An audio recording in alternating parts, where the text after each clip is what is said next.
I'm going to be talking now. Still no sound? Nothing coming through on mine, but I don't have picture either, so. Yeah, my picture went away and the sound stopped working. I had to say something, didn't I? About this being what I was the most excited about today. Well, now I reloaded it, so you're offline. It says I'm offline. Yeah.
hear it. Alright, I'm testing the microphones. Can those of you in the chat, if you can hear the sound of my voice, please respond.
Alright, friends. Hello.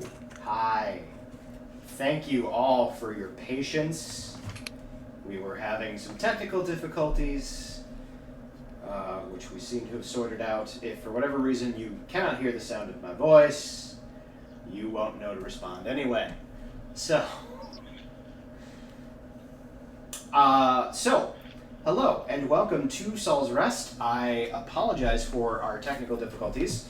And thank you all for being patient with us as we were sorting things out. I think we're good to go. I hope we're good to go. If you're hearing no sound, you probably can't hear me. Shout it out in chat. But I think we've got our issues covered. So when last we left this intrepid band of adventurers, a couple of housekeeping things before we launch into the recap. I'm in a different place than I normally am, which probably accounts for some of the technical difficulties. I am currently visiting Phoenix down in St. Louis, and so that is part of the. I think that was part of the some of the issues. So work with us here while we figure things out. Also, I don't have my usual webcam and all that stuff, so things might be slightly lower quality than usual, but after the technical difficulties that we've just had, honestly, it can really only go uphill from here, and I'm going to knock on wood. So, when last we left our intrepid band of adventurers, they were in the town to the far north of the continent known as Winterhold. They were searching for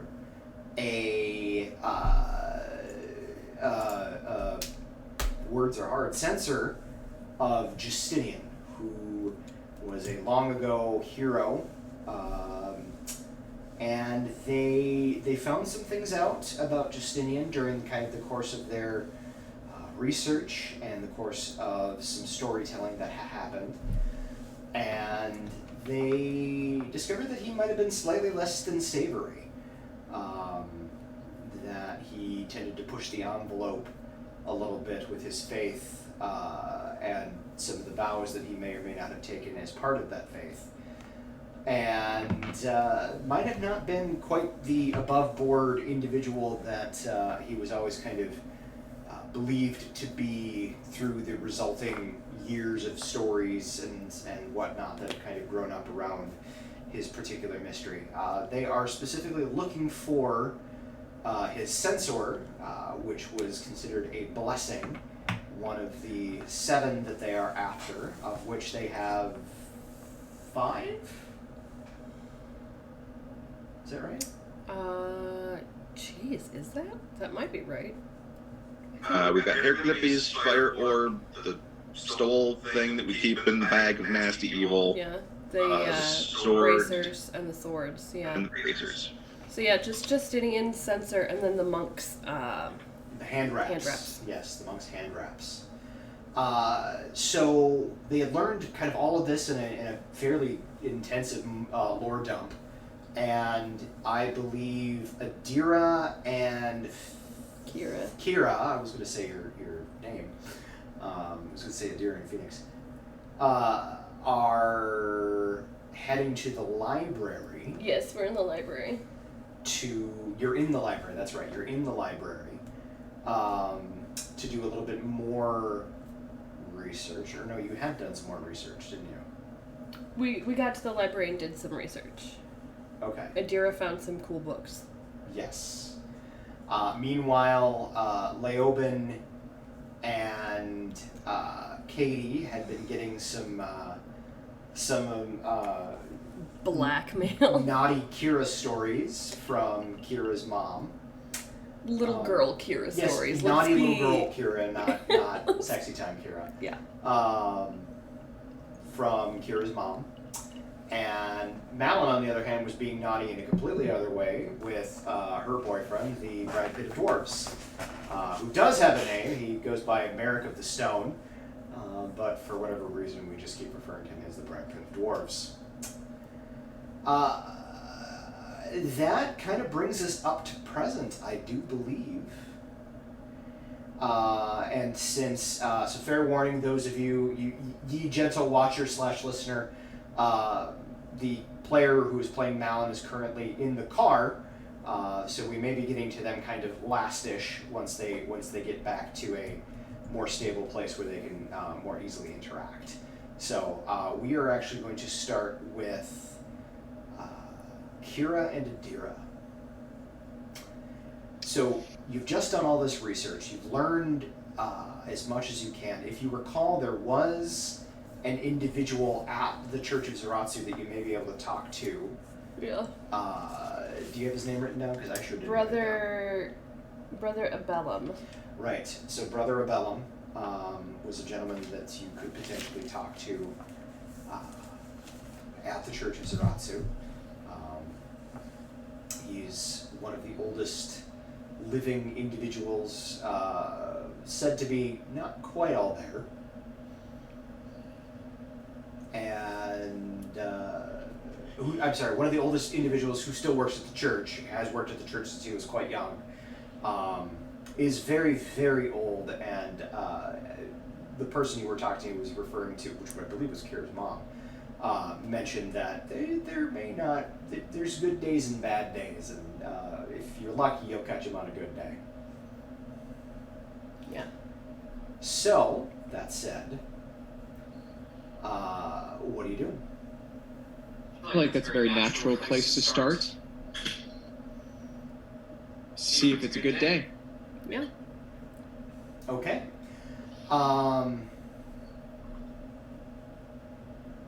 Now that you've done your research, are you going to try to connect up with the rest of the group first before you go speak to this person, or are you going to just go straight there? How long did it take for us to do our research? Because we know Malin is out for the count for a while. That was that took several hours to do all the research that you did. I believe I had said it was about 6. We should probably connect up with everyone. I think also either the librarian or Freya said that the old guy is usually best in the morning, like the most with it in the morning. Yes. Yeah, that's true. So we can wait till tomorrow. Yeah.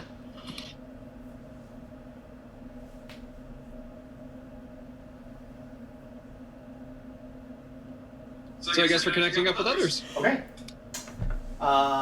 Yes, I apologize that Adira is super echoey. I don't know that there's much I can do about it at this point. Besides, tell the player to stop echoing. Sorry. Gosh, David. Damn it, David. So you head back to the Bergland estate. You find that, you head back to the Bergland estate. Jumping over to Katie real quick, Katie and Leoben, whose player also could not be here tonight. Yeah, it's just been a time, guys. The stories lasted for a good couple of hours, but eventually Freya did have to go do other things as a woman who is the nominal political leader of the city at this point. So she did mention that you were welcome to stick around and hang out here if you wish. You're free to take anything from the kitchen that you wish. What would Katie and what would Katie drag Leoben into? Ooh, that's a good question. If nobody else had come back yet, Katie would probably just drag Leoben around the town and the general area and explore what's there. I mean, a reminder that you did recently just spend 6 months here. You guys actually know the city pretty well. Oh, that's right. Okay.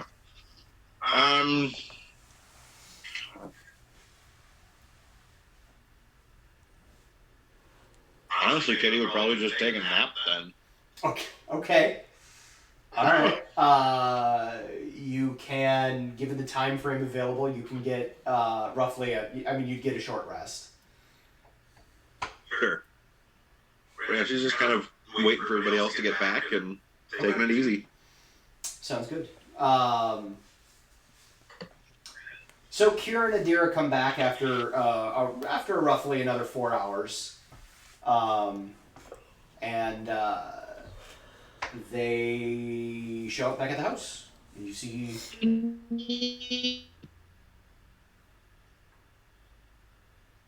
I'm not crazy. I heard that, right? You did hear that. Okay. I heard that. I think that might have been Beth trying to communicate. I think that was an attempt at Beth, yeah. Okay. Sure, I just said I'm speakable. I can talk. There you are. Hey. I am speakable and I am talkable. Excellent. So yes, that group goes back to the house. Malin, you have your fun. It's getting to be. It's a very robotic yeah, baby. You have your fun. Merrick had kind of dropped everything to be with you, like a good partner ought. And you guys hang out for a little bit. You grab a meal. Probably go for round 2. But at the end of about 6 hours, it's getting to be evening time, and you figure that might be good enough for people to get some good researching in. Do you head back? Go ahead.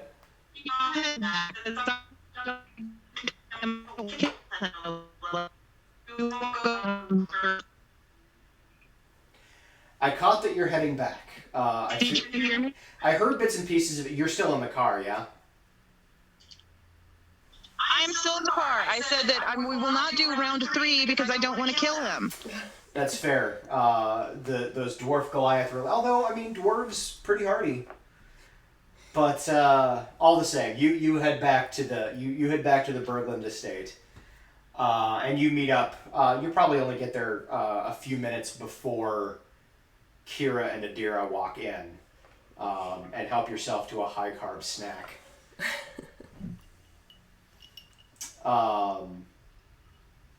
And yes, you are all back together again. Hey. I assume Adira and Kira regale everybody. Do we need a quick recap since it's been a while? I.e., does Phoenix want to check their notes? Sure.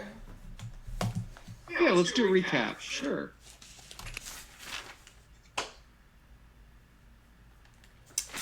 Okay. The halfling librarian, Harbian, told us about the section for ancient religion relating to Godfall. They said that the drow paid particular attention to destroying the section, So it's a bit in disarray, but we did find stuff. The stories about Justinian being unforgiving are aggressively confirmed, i.e. a paladin failed on a quest and Justinian cast him out of the church for it. He was definitely lawful something. He refused aid to people who were not of the faith, etc., etc., and those were just examples of him kind of being a gigantic douchebag. He ended up falling in battle trying to discover the artifact, the Throne of Power. 100 years later, a memorial was erected in the temple. There are hand-drawn sketches, which we could confirm with Brother E to extrapolate where the memorial was. He's remembered less as a paragon of what a cleric of Zaratsu should be, and more of a cautionary tale of extremism and zealotry. So basically, he's kind of an ass. We do have some sketches, some hand-drawn sketches that point to where it probably was. And if we can talk to the crazy guy, we should be able to confirm and extrapolate kind of where it is. But probably beware, because he sounds like an asshole, and it's going to be all sorts of fun. That's what I got. That's what you got. So, that is what was learned. What are you guys going to do? Well, I say we find this individual tomorrow and see what he has to say. And then hopefully find wherever this memorial is, or wherever the what is it? What is the specific item that we're looking for? His legendary. We're item. looking for his censer. His censer, that's what it's called. I thought I remembered it was something with sense, but I couldn't remember the actual word because my brain farted. But yeah, we should go find this individual tomorrow morning, but until then, we can probably do whatever we want. We should probably be ready for a hell of a fight tomorrow.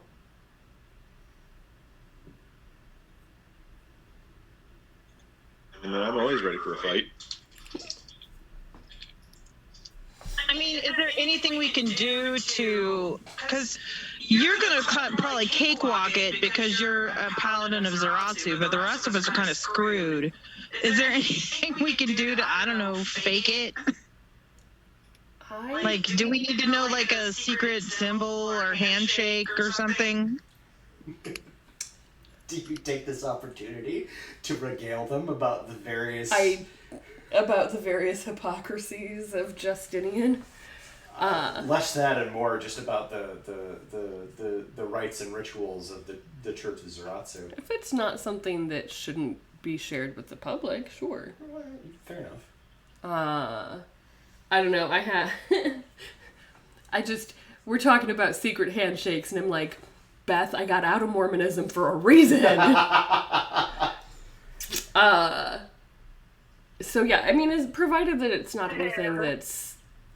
I didn't ask for, like, you know, holy underwear. I just wanted to know if I just want to know how to pass a quiz. Can we sneak a peek at the golden plates? Is that a thing? No. We'll teach you the secret handshakes later. But yeah, anything that's not, like, proprietary information. Well, weirdly enough, the Church of Zaratsu, the Temple of Zaratsu, either they don't have a lot of secrets that you're aware of, or they don't teach the paladins the secrets. I'm literally the chosen one. I just, you know... Yes, but you weren't when you were learning how to be a paladin. That's true. Oddly enough, they don't tell the lawful, definitely not stupid class, the deep dark secrets of the faith. Can't imagine why.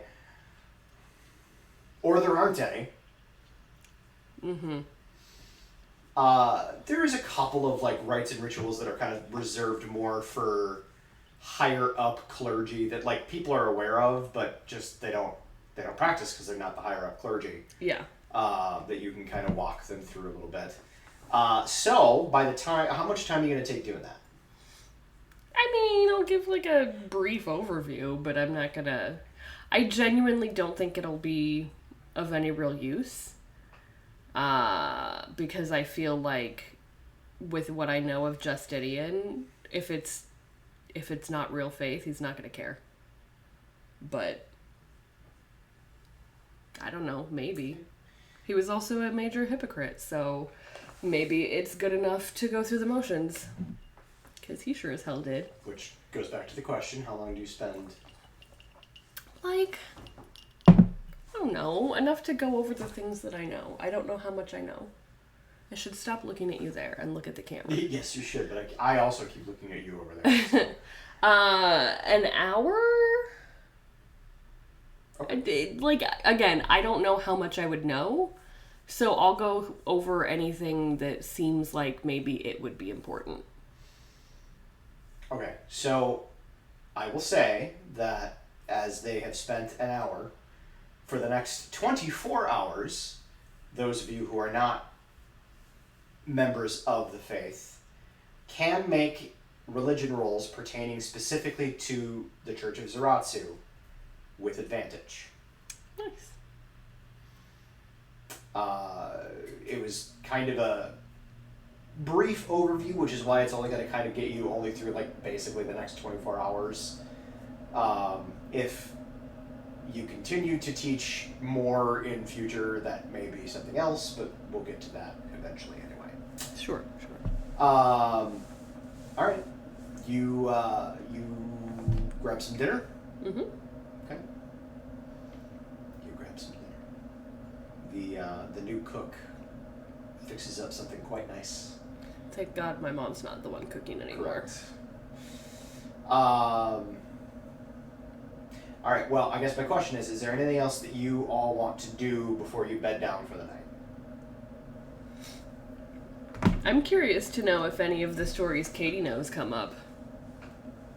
Oh, Katie's 100% going to make it very obvious that she now knows a lot of stories.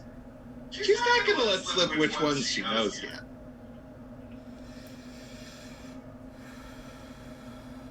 So, yes, to a certain extent.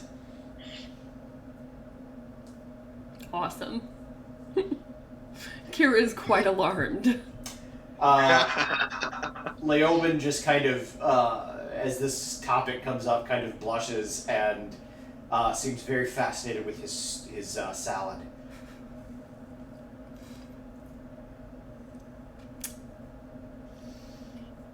All right. Okay, so you all have there's sufficient guest rooms, and of course Kira has her own room in the Berglund estate that you all have a place to stay. You rest. If you need it, go ahead and give yourselves the benefits of a long rest. I realize I'm talking about Leo, but I should maybe have him up. I think it's safe to assume that we're going to take that full 8 hours to do what we need to do to get ready for the next day. Yes.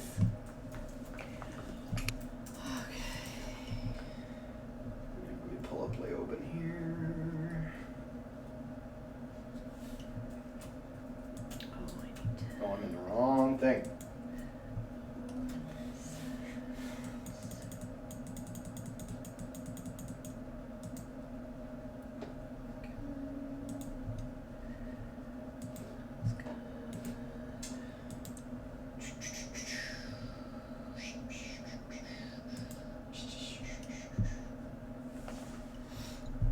I memorize all of my fighter spells.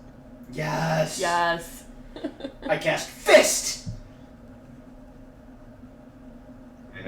You beat me to it. I was going to say I cast Punch, but All right. I will also pull up Malin until you can get to your stopping where you can not be in a car. I am almost there. It will be about 10-15 minutes. Blame my child. It's my child's fault. Sure. I'm happy to blame children for things. All right.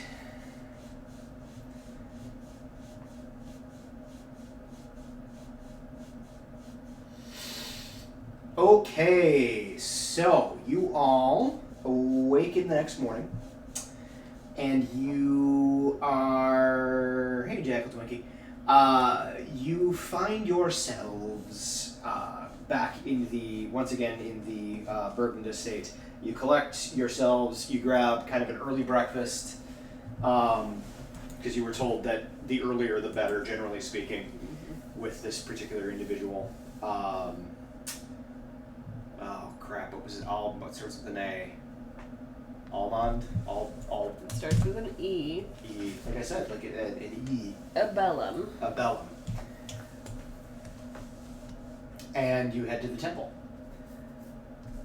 You find your way through the streets to the temple. I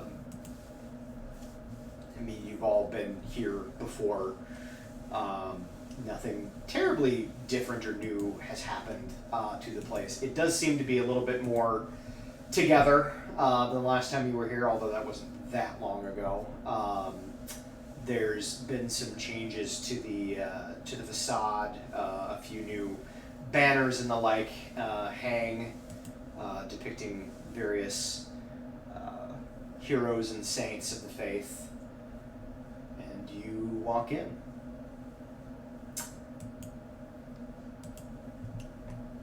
As you step inside, you get you see the kind of, there's the holy font near the beginning, or near the opening. The place always has kind of a sense of serenity. The temperature inside is always pretty. It's nice. It's room temperature. When they were inventing room temperature, this is the room they based it on. So it's not too hot, not too cold. You all notice that too, which is interesting because you all have different kind of thresholds for what is comfortable. And that was one of the things that you always kind of found interesting about the place, is every time you walked in, you were just comfortable, no matter what.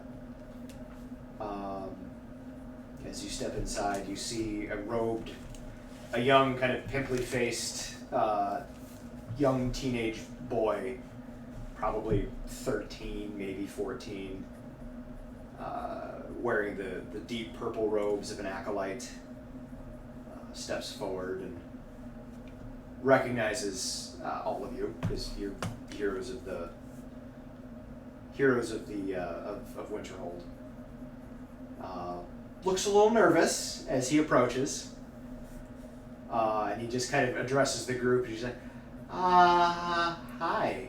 I mean, hello, and welcome to the Temple of Zaratsu. How can I be of service today? Hello. We're looking for Brother Abellum. Is he up and about? Oh, yeah. Yes, Brother Abellum is a very early riser. He usually rises with the dawn. Assuming he kind of catches himself a little bit. Assuming he hasn't wandered off, generally you can find him in the gardens, and he kind of points behind the temple. Yeah. And he's like, honestly, if I could give you more, I would, but he tends to wander those fairly widely, so he could be anywhere at this point. Thank you. He kind of gives a head bow. I'll just walk past him out to the gardens. I assume the rest of you follow. Don't everybody chime in at once. Not for Yep. David. That was a nod from me, sorry. We follow, and Katie is basically trying to mimic Kira and act like Kira would act as much as possible. Okay. Not as in like a making fun of Kira kind of way, but just to say, we're in the temple, we're trying to, pretend like we're all of the faith and know stuff, so I'm just going to do what Kira does. And that will make me even more believable as a follower. I feel the need to tousle the hair of the young acolyte. Oh, you're precious! Look at you. Yes. Good job. What Katie is doing to mess with Kira this time is, now that she has alter self at will, she's just very slowly and subtly changing features so that she looks more and more like Kira. We'll get to that in a second. Malin, do you in fact tousle the young man's hair? Yes, I can't help it. Okay. I'm just like, good job. You see him kind of like as you reach out a hand, he doesn't shy away from it as if he'd been like beaten or anything like that, but he kind of warily watches your hand descend on his head and kind of tousle his hair, and he's just like, oh, thank you. Thank you. Then, good luck. And as you Adira sets it straight with a prestidigitation as she walks by. So here's the best part. So she tells us his hair. He's like, oh, thank you, I guess. And then you prestidigitation as he's reaching up to straighten his hair, and he touches his head, and he's like, "What you know what? I'm gonna go." And Adira gives no indication that she did anything. Okay. I would like for Kira, and only Kira at this point, to make a perception check.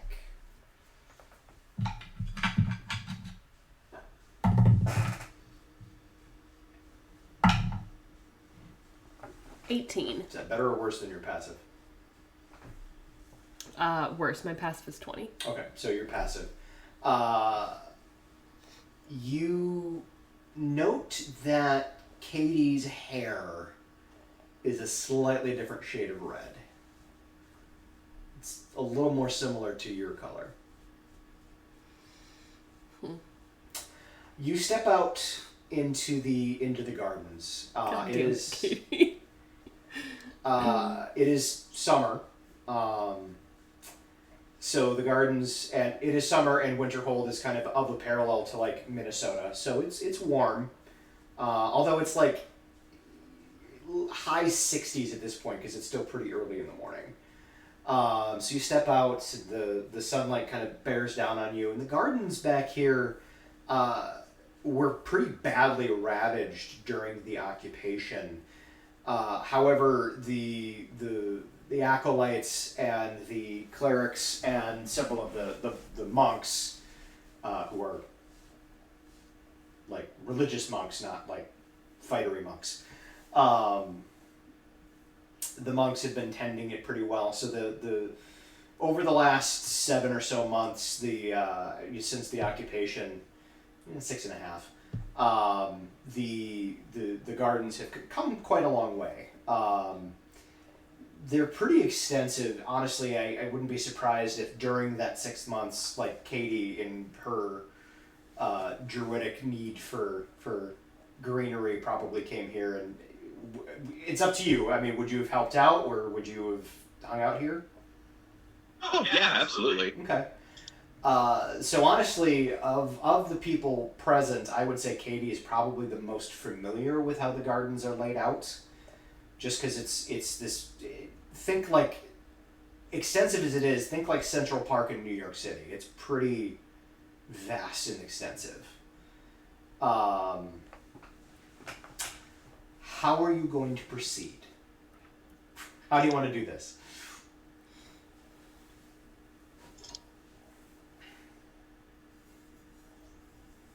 That's a you question, Katie. How do you want to do this? That is a very good question. I mean, Katie's probably familiar with the area and knows it, but is still kind of trying to mimic Kira. So even though she knows it better, she's still following Kira's lead. You know what? Let's do this. I'm going to have you, Katie, I want you to make a wisdom check. Straight wisdom? Just straight wisdom, not a save, just a check. Oh, it was almost a nat 20. Instead it was a total of 7. Okay. You, in your time here, you vaguely remember seeing Brother Abellum, or is it Father Abellum? It's brother. Brother Abellum wandering periodically, but you never really took much stock of where he was and when. Often because when you did see him, you were involved in other pursuits, such as druid crafting plants back to life and that sort of thing.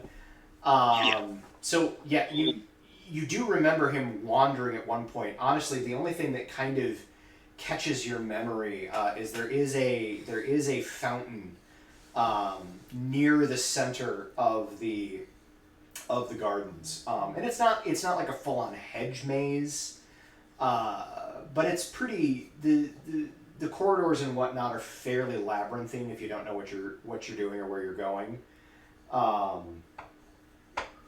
You also know that several of the magical protections that have been put into place, that used to be put into place, have been re-upped, so to speak. So there's a couple of places that you ought not go. But you do vaguely remember seeing him very distinctly at one point, kind of sitting at the edge of the fountain, staring into the sun-dappled water. Okay. I'll head towards the fountain then. Okay. So I'm going to ask you this, Schmoopsy. Yeah. As you're attempting to behave in a way that is mirroring or mimicking Kira, is it far enough away from your natural state that you would call it a deception, or is it more of a persuasion?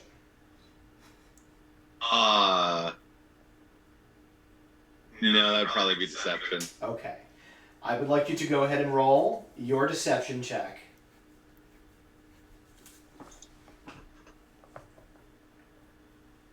$11. Okay.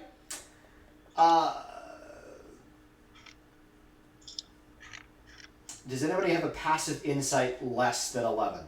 I would be very surprised. 15. Oh, I can look up Malon's quick.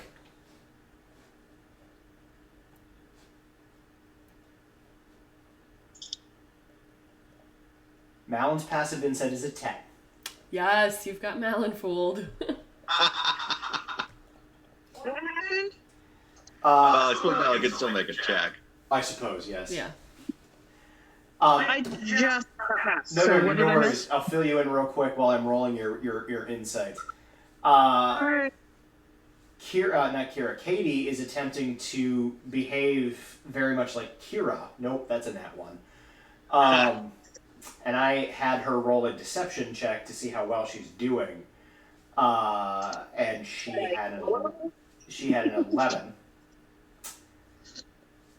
And yeah, so you note that Katie is acting very much like Kira. Okay. That's weird. Yeah, it's a little weird. Also, her hair color is looking a lot like Kira's as well. Is this single white female? What is going on here? I don't really feel comfortable.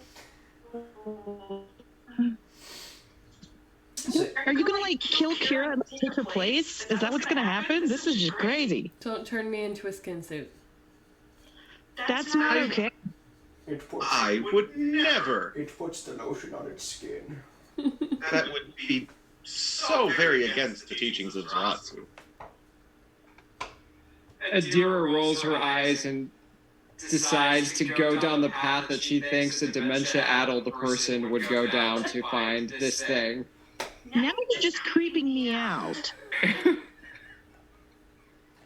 The fuck, man.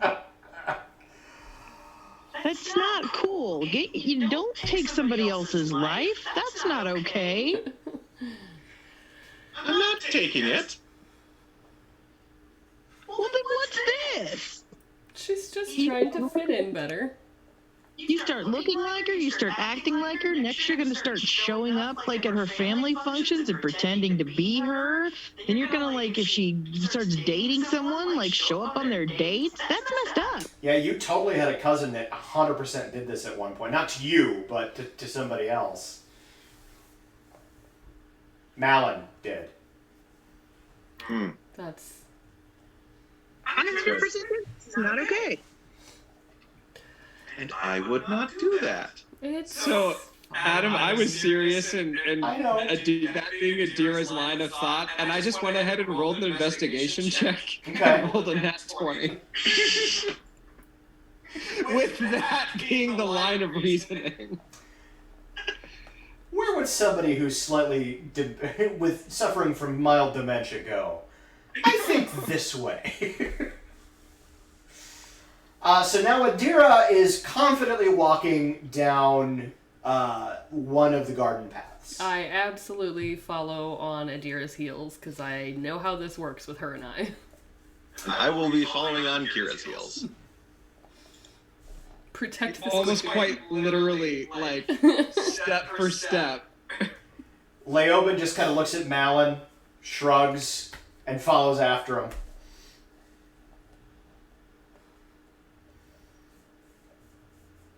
I don't get your sister, man. He kind of laughs a little. He's like, I don't know that anybody does. Well, let's go find a crazy person. Okay. David, since you are in the lead, please roll me a d4. A D4. Alright, I'm gonna roll a D8, because that's what I immediately grabbed, and I will cycle through the numbers as is appropriate. So I rolled a 5, which would be the equivalent of a 1. 1, 2, 3, 4. 1, 2, 3, 4 again. Okay. As long as you knew what you were doing, I'm happy with it. I don't follow it, but whatever. I didn't No, have a you're D4 good. on it. Okay, alright. Completely irrelevant. It's a 1. It's a 1. So it takes about an hour as you're wandering through. Again, it's the same size and complexity of Central Park in New York City, which I know you haven't done, but I have no. it's quite large. So it takes about an hour of moving around, and occasionally Adira kind of stops and seems to almost sniff the air. Pauses at one point, reaches out, grabs a leaf, looks at it, takes a little nibble, drops it on the ground. Katie starts to wonder if Adira is trying to imitate Katie now for some reason. That's what I was thinking too. But you eventually find yourselves, and Katie, you also know the direction you're heading currently is very much away from that fountain that you remember seeing him at. But you eventually come to a space that is a little wider open, has a bit of a field, open field. It's got some rolling hills. There are some older trees kind of interspersed. The trees are kind of sparse enough that you can see through them without too much of an issue, but they're close enough together that getting a straight run for any length would be difficult. And as you enter this area, you do see kind of with the interspersed trees, kind of among the trees, there's a number of large topiaries featuring various different sacred animals sacred to Zaratsu. There's a polar bear. There's a lion, and a number of other large, kind of vaguely predatory but noble animals. Katie, you assisted with this. These topiaries, if somebody were to enter this area and be considered an interloper, not necessarily somebody who wasn't of the faith, but somebody who was who was there with ill intent, these topiaries would 100% come to life and start to maul them. Neat. And I'd say, Kira, you've been here too. You know they can, although you've never seen them do it. Yeah.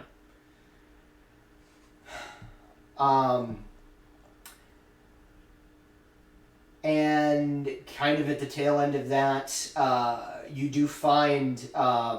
So you find each of the topiaries is kind of up on a raised marble platform. You find yourself kind of at the foot of an extra large creature with 3 horns coming out of its forehead, and it has this weird shield bone thing coming out its top of its head. One of Zaratsu's animals is a triceratops. Fuck yeah. I love it. And you find a what appears to be an acolyte's robe. Kind of draped. It's not like dropped or anything like that. It's just kind of draped over the raised platform. Kind of threadbare. It's the acolytes tend to have the more like deep purple robes. This one probably started as deep purple, but is now kind of a rusty brown.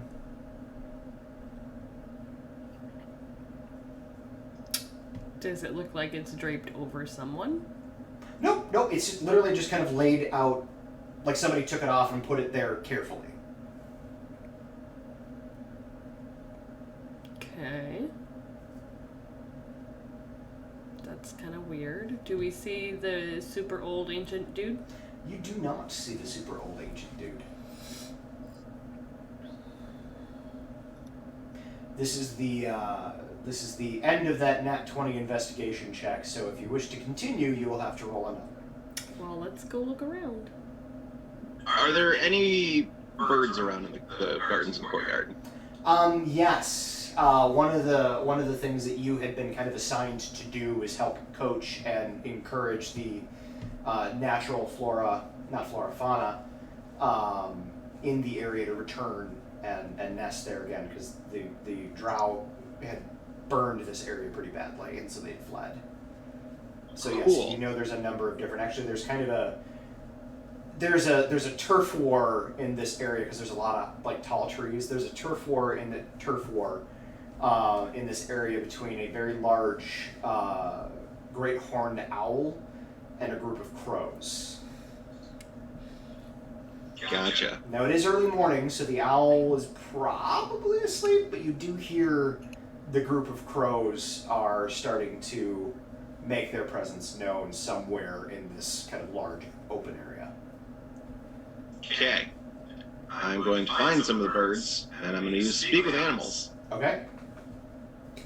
And I'm going to ask them if they know where the old monk is, So or could help find him. you approach the murder, and you see them. You're passingly familiar with them.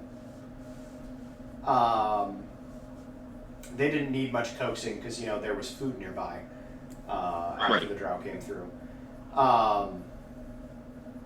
And you see the largest of the crows kind of glances up at you and kind of hops forward, waits until you finish the spell, and it kind of croaks a greeting. Yeah, what? Good morning to you. I was hoping you would be able to help me locate the elderly monk that lives here. And I'll kind of pull out a little bit of food and kind of like hold it out as a, implied this would be your reward if you help me find him. You see it kind of looks warily up at you, but hops forward a little bit. Doesn't take it out of your hand.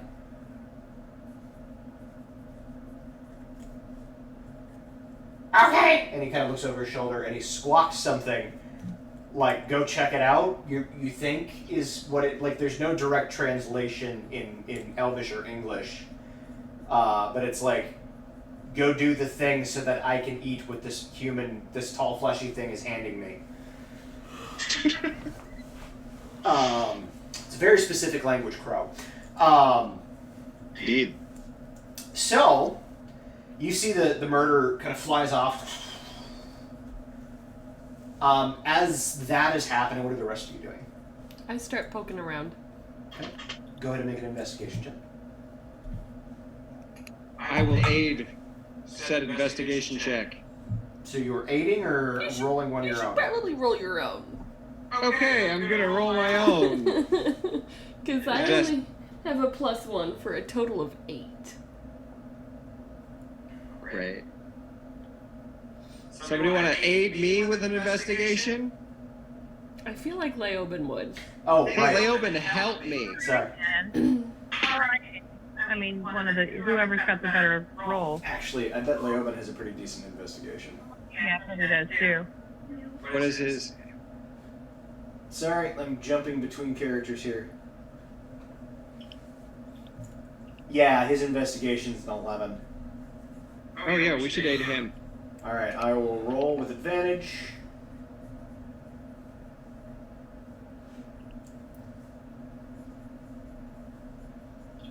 Damn! Okay, so Kira, you don't really find much of anything. Adira kind of starts following around Leoben as he starts, like, he picks up the robe and kind of inspects it a little bit, and you see him glance around. And at one point he also kind of like sniffs the air a little bit, and then he turns to Adira, who's right there next to him. He's like, Do you smell water? Adira sniffs. Does she smell water? What is your passive perception? 12. Go ahead and roll your perception.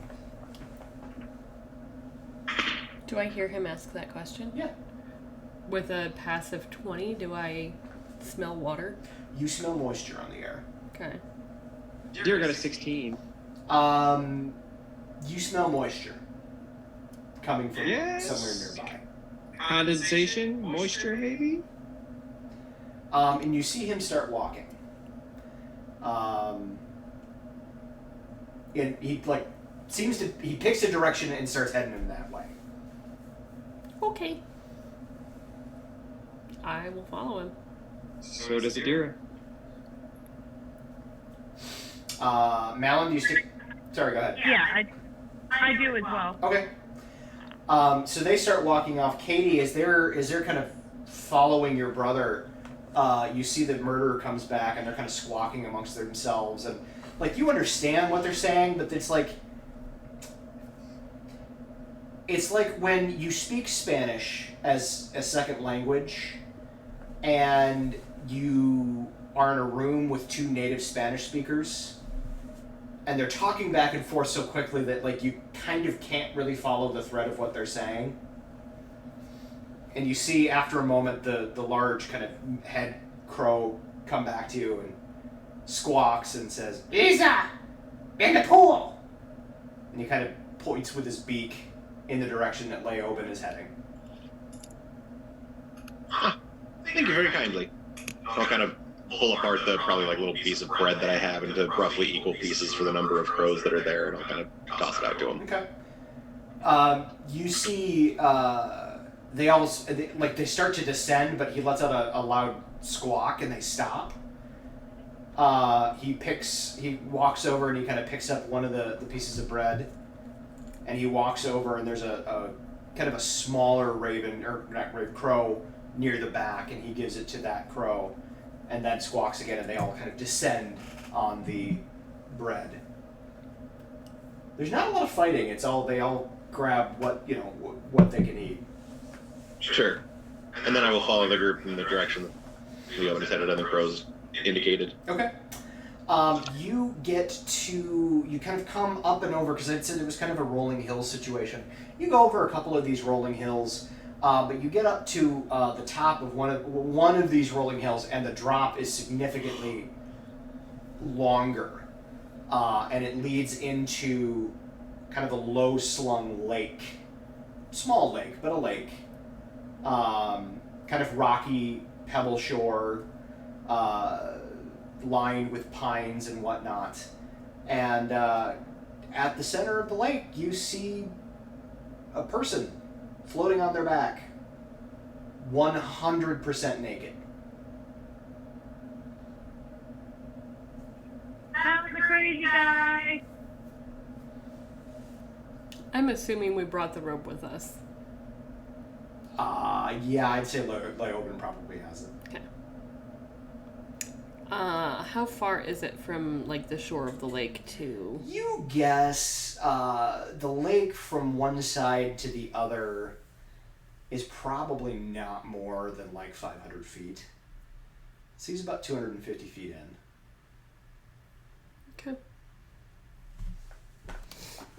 Okay. Once we get close enough for me to potentially be heard shouting, I'll shout for him. Okay. You're not sure, honestly, how close you need to be. Like, you can shout pretty loud and be heard over a large field, but... Water helps carry sound. Yeah, you kind of wait till you get to the shore, like the edge of the water, and then give him a shout.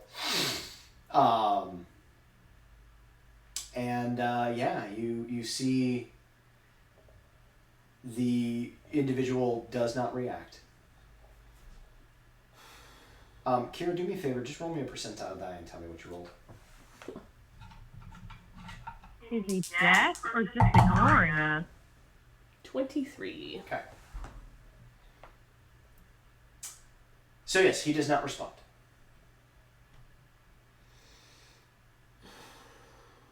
I don't suppose anyone can walk on water. I will sink like a stone. Logan kind of nods. Your nickname on a boat would be Anchor. Katie just kind of gets in the water and starts heading over towards him. Before you do that, as you start to do that, rather, I would like for everybody to roll your perceptions, please.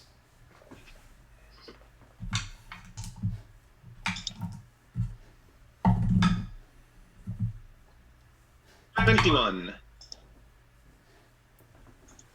And remember to default to your 22. default to your passive if it's better.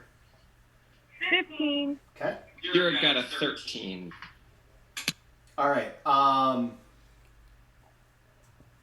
Katie, you had a 21. Yeah. Yes. Okay. So Katie, as you're about to kind of wade into I the got a water. 22. Yeah, I heard you. Okay. You, I remembered. I couldn't remember what Katie had Okay. rolled. So as you start to kind of wade into the water, you see kind of off on one side, a little bit just to your right, there's a bunch of like reeds and milkweed kind of sticking out of the water. Kira, you catch this too as Katie starts to kind of get into the water up to her waist and begins to kind of swim. Mm-hmm. And Katie, you hear too. You hear kind of a coming from the reeds. I look over toward the reeds. There's a bunch of reeds. Brother, I'm gonna start heading over towards the reeds. Brother Abellum? Katie kind of adjusts and starts heading over towards the reeds. You speak his name. And kind of the minute Katie gets to the edge of where the reeds really start, there's a, man! And this man stands up. His head just kind of coming over the top of the reeds. His hair is this gray mass. Reeds kind of sticking out of it. Like, it's pretty decent camouflage, all things considered. His face is covered with mud. And he's like, I have to remember those humanoid decoys. You can't giggle. That's the biggest thing. And you see him kind of slosh out of the reeds. I'll go and like offer a hand to him to help him out. And he's like, the day I need help getting out of this water is probably the day that I drowned in it. And he kind of pulls himself out of the water without too much of an issue. He is not naked. He is wearing the medieval equivalent of underwear, small clothes.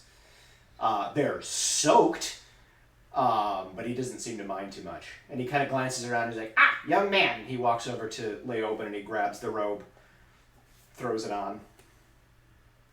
Well, you found me. What do you want? Your help if we can have it. See him raise a soaked and bushy eyebrow. I like this guy. I'll introduce. I don't know that he and I have actually met, so I'll introduce myself and the others. You met him when you were a little girl. Okay. But you've not really interacted with him much since then. Okay. Well, I'll introduce us and just explain that we are on a quest and that we think he can help, and ask if he can look at some of the drawings that we have. We're looking for the old memorial. Whose memorial? There's a bunch of them around here. Justinian's memorial. Oh, Justinian's memorial. Why do you want to go there?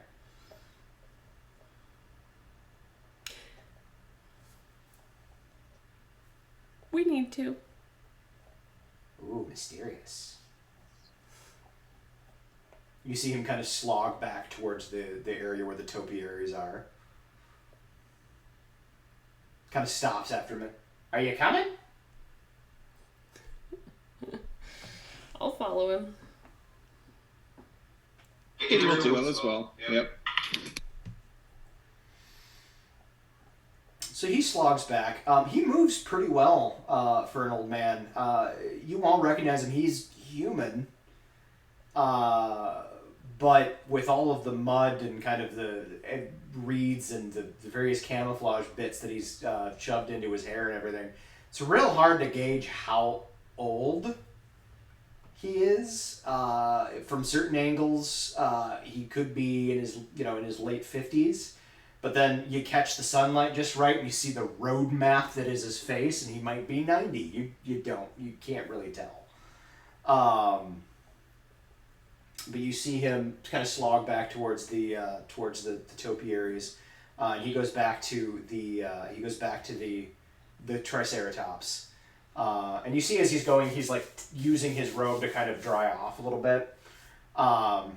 At one point, he pauses, kind of hikes up the roads, squeezes out some of the water from the small clothes. Manages to do so without flashing anybody, so that's impressive. I mean, you get a little bit of tushy. That's about it. And then heads back over to the Triceratops, wherein he kind of plops down, not on the actual raised platform, but next to it. And he just kind of all right, go ahead and sit down. Welcome to my office. I'll sit and I'll kind of pull out the drawings that we got from the library. Okay. And sort of look at Adira with this wide-eyed help smart person look in my eyes. Adira will then, she doesn't want to sit on the ground, but she has she prestidigitations the ground beneath her buttocks to be clean. And then sits, and then starts giving the presentation, if you will. I mean, the very short, Spark Notes version of it. Okay. For this man. You see him listen very attentively. The rumors of his dementia or senility, you're not sure. They seem to be mildly exaggerated. He seems very sharp and with it. Odd and incredibly eccentric. He's just a crazy person. A little bit. But he listens very attentively as you go through He's like, wow, that was... Did you rehearse that?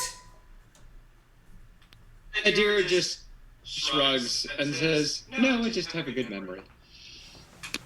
Unlike her player, who's very bad at remembering everything. Well, I will tell you what I know, which, admittedly, isn't a heck of a lot. But I'll tell you what I know. And he launches into this long, drawn-out, very detailed explanation about how the church higher-ups about 100 years ago, which he's talking as if he was there had decided to kind of obfuscate some of the darker stories revolving around Justinian, and part of that was to kind of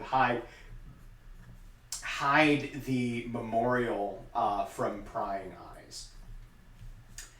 And so they kind of built over it, but they didn't want to destroy it because it is still part of the church's history and whatnot.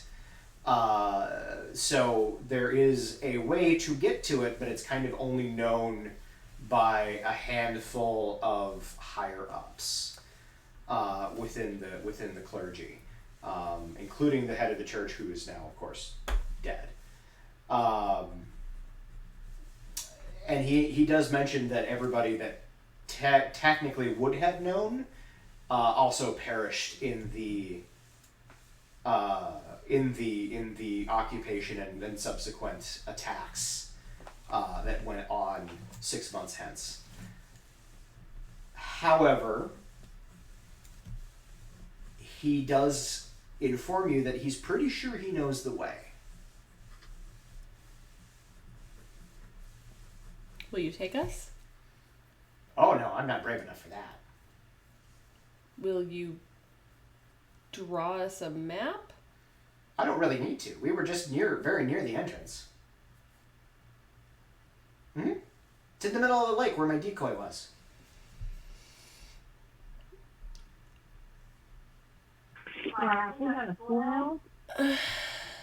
How does one get to it? You have a boat. I mean, I don't personally have a boat, but the church has a number of them. We find a boat. How do you get in? Oh, there's a cave that you go into the cave, and then you enter the cave, and then you're in. And what all is in the cave? I'm gonna go with rocks. Is there anything waiting to attack people who come in? Not that I'm aware of. Is there a trap or a something that we have to know in order to open a door? Honestly, the closest I came was like the little entryway, and then there was a big like door with a bunch of like angelic symbols on it. Cool. Here, he grabs one of your pieces of paper. Actually, he like shoves the pieces of paper aside, and he just very handily in the dirt of the road, like of the pathway, just sketches a doorway and a bunch of angelic symbols. Does anybody speak or read Celestial? I think Adira reads everything. Adira's checking that. I do not have Celestial. No, Adira does not have Celestial either. Okay. Don't you have something though where you can read like any written language? Wait, well... It'd be one of your invocations. Hold the phone. Oh, Leoben does. Oh wait, that's not Leoben. Hang on.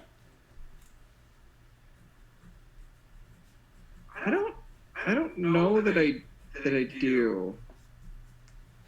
I thought somebody in this group did have that. No, I don't think they did. Leoben does not. I may be thinking of a different game. Yeah, I don't think I have that. What do these symbols mean, brother? Who are you asking? The brother. Oh. Brother E. I thought you were being coy with Tristan, and I'm like, he's not here. I don't think he speaks Celestial either, though I could be mistaken. I mean, the rough translation is, he who enters here had better know that he's walking into a really fucked up place.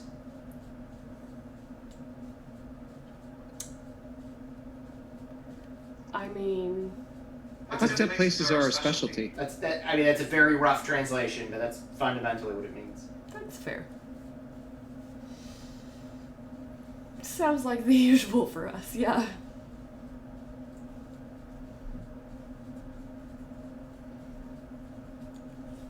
So is the entrance to this cave like at the center of the lake where the dummy is? Beneath the lake?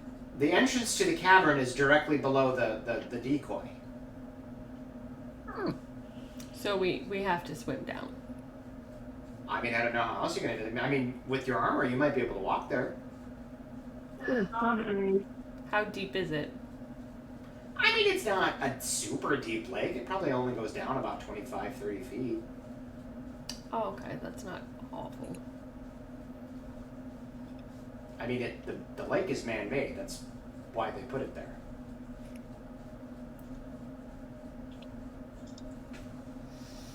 Cool.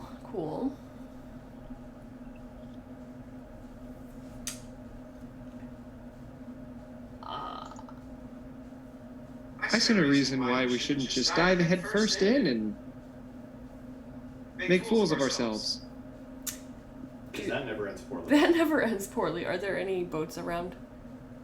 Well, you guys have walked away from the lake, but when you were down by the lake, you did see a couple of boats. Okay, cool. Sure. There was a little, dock. Like a little skiff or something. Rowboats. Rowboats. It's fine. Go ahead and scout out the lake a little bit first. All right, so you guys head back to the lake. Yes, I'll thank Brother E, and then... Okay. Is there anything else we should know before we go and get into this place that's super fucked up? No, just watch out for the Kraken. That's all. Insight check? Sure.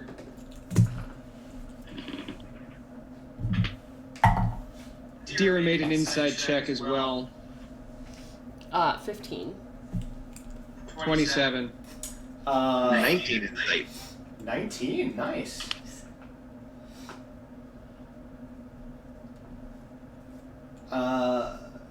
Adira and not Adira. Kira and Katie. He 100% believes there is a Kraken. Awesome. Adira, Yes. there's 100% a Kraken in there, at least as far as he's concerned. Is it big enough for a Kraken? Aren't they, like, super huge? Can you repeat that, Mal? Sorry, you're a little tinny. I said they are super huge. If it's only like 30 feet deep, it's not deep enough to house a I would gigantic say Kraken. if you were inclined to do so, why don't you make a nature check? Anybody can. Kira will lean over to Katie and whisper, "Is that lake really big enough for a Kraken?" He thinks it is. Well, Katie got a 21 on a nature check. Does it seem big enough for a Kraken? On your nature check, you recognize that a Kraken could not comfortably live in this lake. You realize that a full-grown Kraken could not live in this lake. Alright. Well, if there is a Kraken, it's not a full-grown one, so there's that. A baby Kraken. Maybe. Don't know that that's gonna be much better.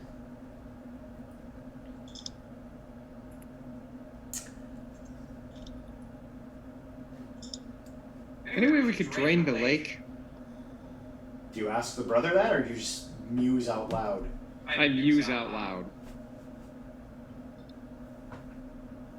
I think the church would be a little pissed at that. How thirsty are you?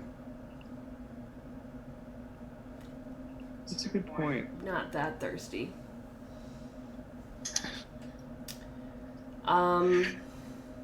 Dira just had, you know how you get gas from a tank, like a car tank, Siphon. but like siphoning it off? Yeah. Yeah. I just had the image of her doing that with the lake and into the bag of terrible things. So it's just a completely waterlogged bag of holding. Rude. I carry that around. Wouldn't make a difference to you. I'm gonna squish. I will point out that the bag of holding does have a limit to how much it can carry, and I'm going to say that The entirety of the lake. the entirety of the lake would be a touch on the excessive side. Listen, this is the bag of terrible things. It's not a regular bag of holding. So That's fair. I thought that maybe. Anyway, it wasn't a serious idea. I mean, a giant octopus could live in there, but True. So what are you guys going to do? Good point. You could think it's a kraken, but it could be really something else.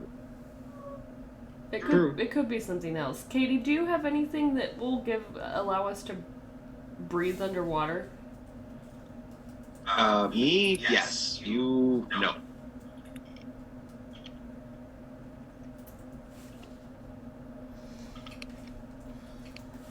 Good. Good.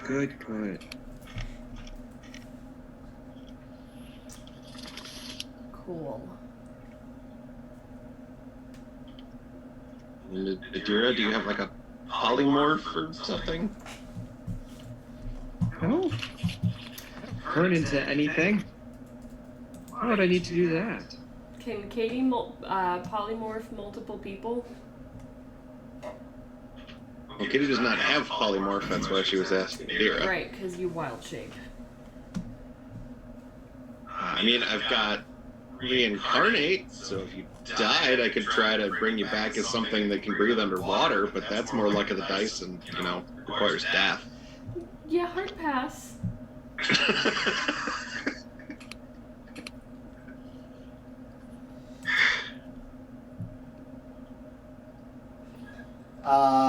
Okay, I'm gonna do a thing because I have metagame knowledge, so we're gonna see how well Leoben rolls on this. As we're having this conversation and kind of musing over how the hell to do this, just at the mention of potentially having to fight a kraken, Kira pulls out her oil of slipperiness that Leoben gave her and starts applying it. It'll take 10 minutes. Okay, fair enough. I'm trying to think. I feel like we could make Kira a diving bell, with the armor. Or, and somebody could stand up in and crank air and do a little pose. You want to turn her armor into a diving bell? Sure, why not? Is it watertight? No, the armor is not The watertight. armor's not watertight. But we could do something with, some sort of bubble of air, maybe. Because Kira is super heavy, and she's gonna sink pretty fast. She's wearing full plate armor. Remember that scene in the first Pirates of the Caribbean film? Mm-hmm. Where they're under the water with the boat? Where they're under the canoe? Yeah. Under the canoe? Uh-huh. Well, we could do that. Fuck it, let's do it. We can walk there.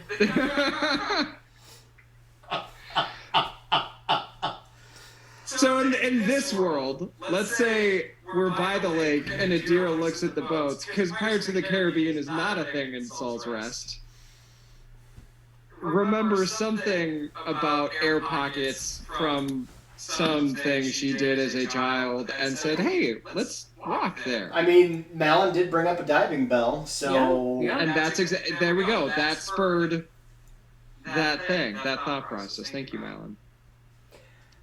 Alright, well, you guys go find a boat, figure out how to turn it upside down and carry it. I'm gonna go scout the lake. Okay. I'm going to tell you the only reason why this is going to work at all is because of how heavy Kira's armor is and how strong Malin is.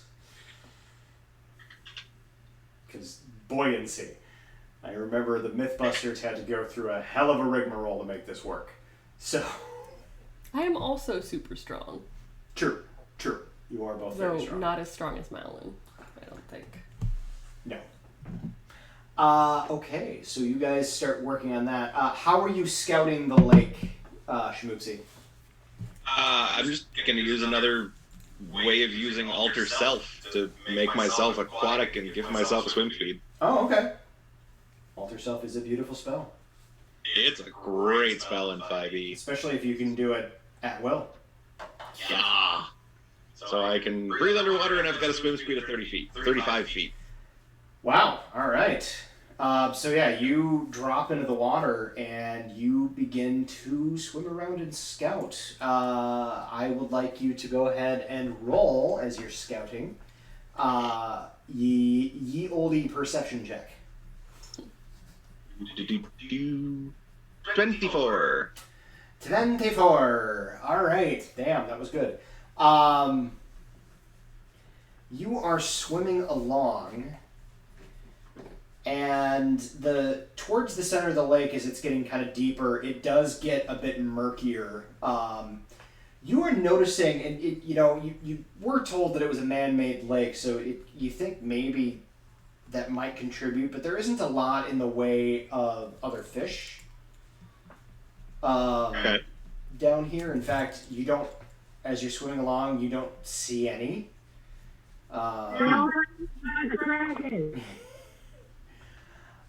Towards the center of the lake, there's a dense kind of patch of kelp or seaweed of some kind. And as you're kind of nearing the edge of this, there's a brief moment where you're kind of peering through the fronds of this floating seaweed that stretches up very near to the surface. And you make eye contact with something. And then it's gone.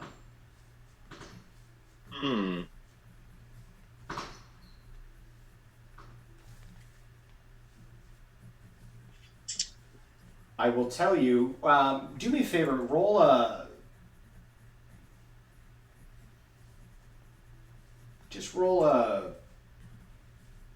brain. Roll a brain check. Roll an intelligence check. We're going to go with that. Okay. Actually not bad, 17. Okay. You are able to, you recognize, you're the outdoorsy type. You know how to swim. You know that water tends to distort things. But given the distance, even accounting for those things, the eye that you saw, it was just one eye, the eye that you saw was roughly the size of a dinner plate. Okay. Or so you would surmise.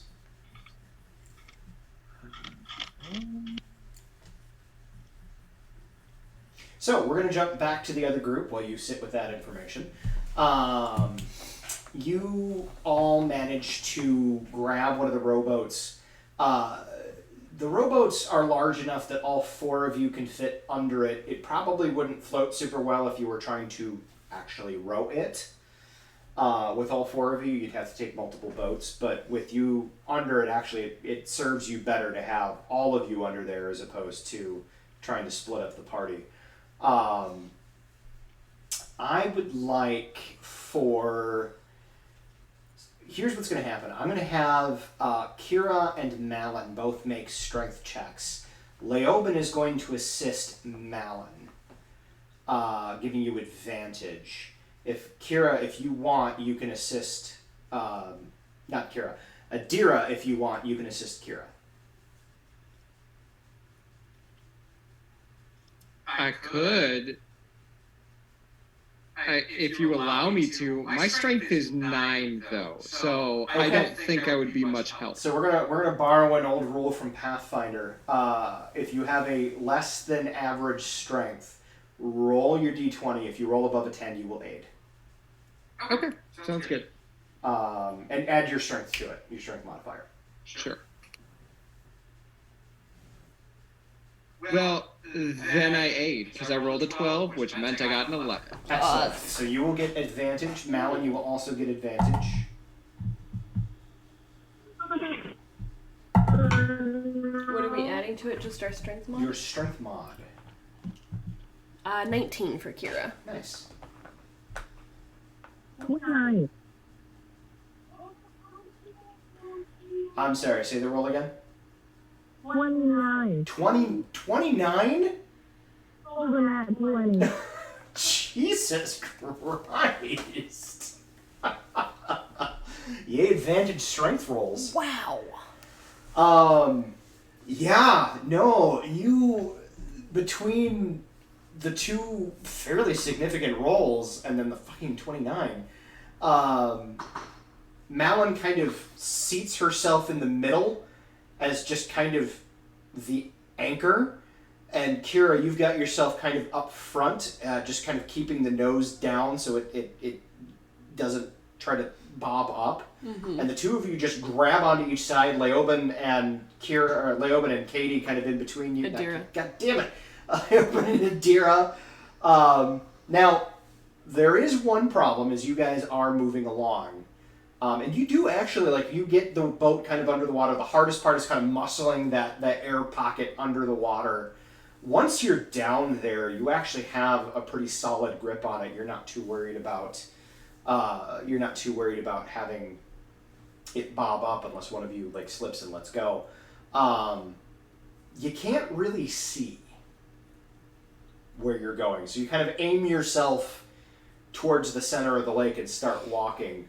But as you get below the surface, and it is a steady decline as you're moving, you realize after you get probably about 30 feet down across the bottom, you can't really see where you're going. As the smallest person, Adira can duck beneath, and because she has really, really far dark sight, can see, and then will report which way we need to orient ourselves. Okay. Yes. It is going to be fairly slow going, between moving along the bottom of the lake and having to kind of adjust based on reports given to you by Adira. So you're going to be moving at a quarter of the slowest speed of the slowest person.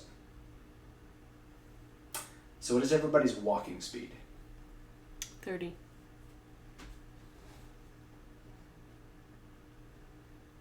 Uh, 35. Okay. I think everyone's at 30. Yeah. All right. So yeah. Other than Malin. Well, and Leoben's at 45, but because monk. No dope monk shit for Leoben. He's Nah. stuck with the rest of us. Yeah, he's kind of salty about it if we're being real honest. It is a freshwater lake though.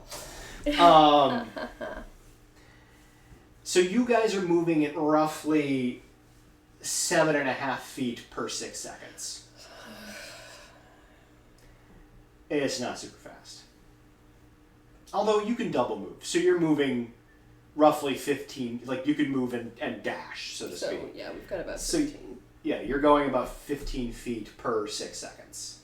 Not the speediest, but you're making good progress. You're doing that for a good while. Adira, make a nature check. Just one quick nature check.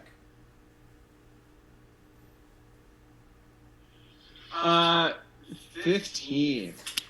You also, as you're moving along, realize there is not any aquatic fauna at all. That's weird. That does seem weird. You do see some seaweed, but not anything super intense or dense. So wait, okay. So there's some aquatic flora, but not a lot. Correct. Okay. So we're gonna jump back to Katie. What do you do?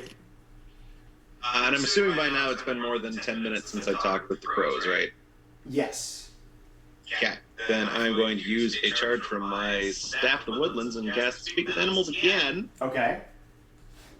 And then I will call out to whatever it is that might be under the water here.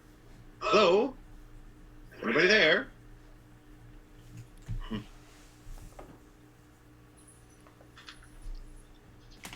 Just double checking something real quick. Bear with me.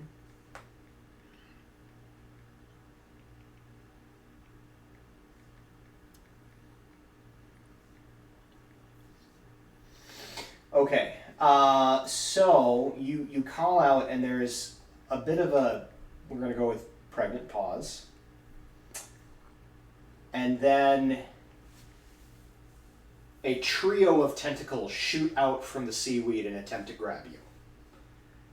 Now you are aware of its presence, so I'm not going to be rolling with advantage. Okay.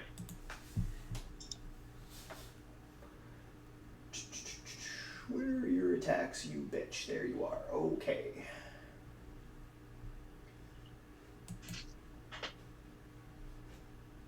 Oh, I can do this. 1. Does a 20 hit you? Just barely.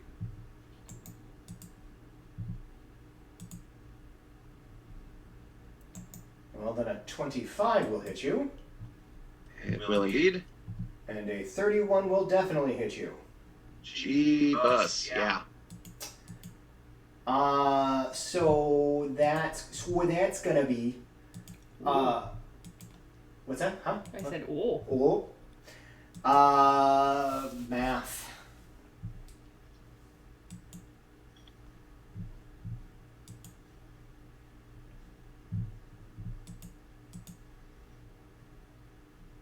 I can't math right now.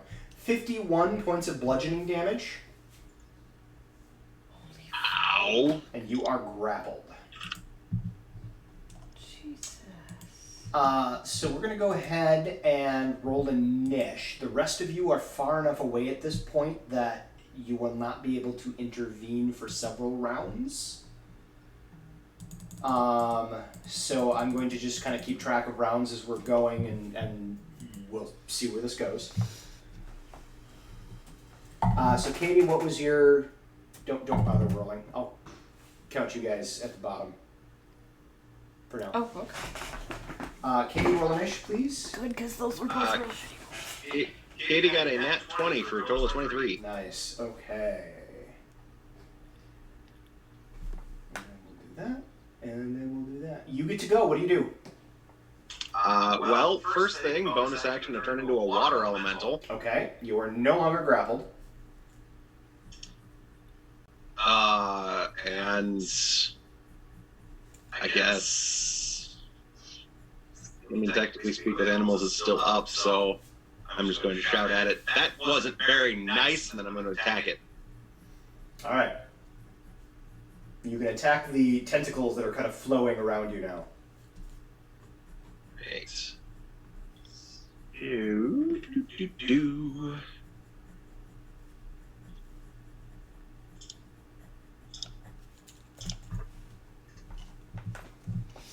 Ooh. Great first attack, total of 11 to hit. That will miss. Second one, though, 27 to hit. That will hit. Beautiful. That will then be... there we go.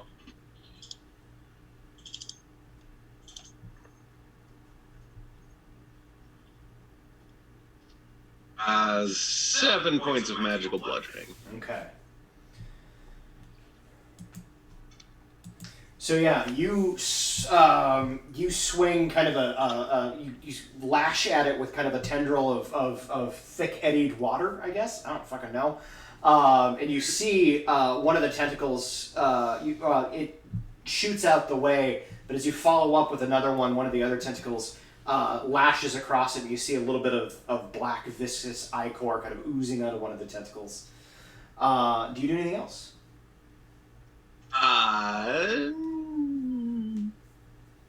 I guess I will start moving closer to where I believe the main trunk of it is. Roll your nature check.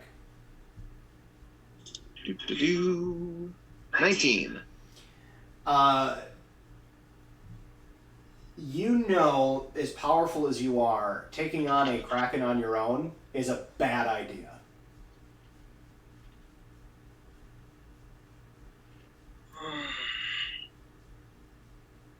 I mean, yes. But on the other hand, everybody else is walking under a boat. I feel like that's not really going to be great in combat against the Kraken either. And maybe I can still reason with it. Okay. You move forward.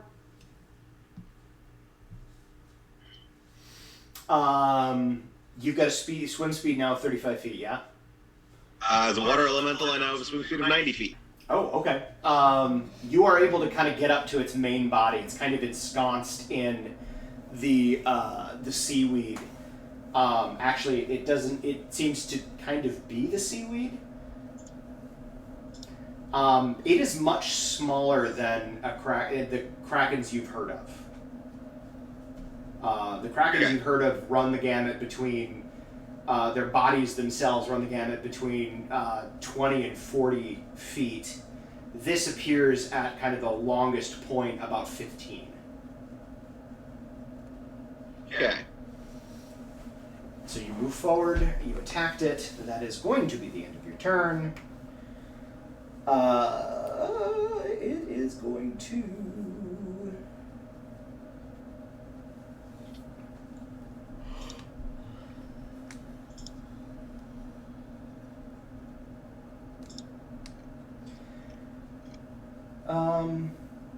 yeah, it's going to lay into you again.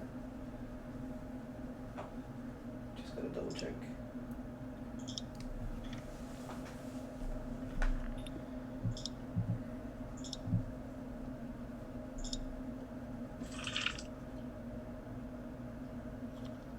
Oh, it's gonna do that. I need you to make a dexterity saving throw, please. Oh, okay. Let me make sure I know if my dexterity is in this shape.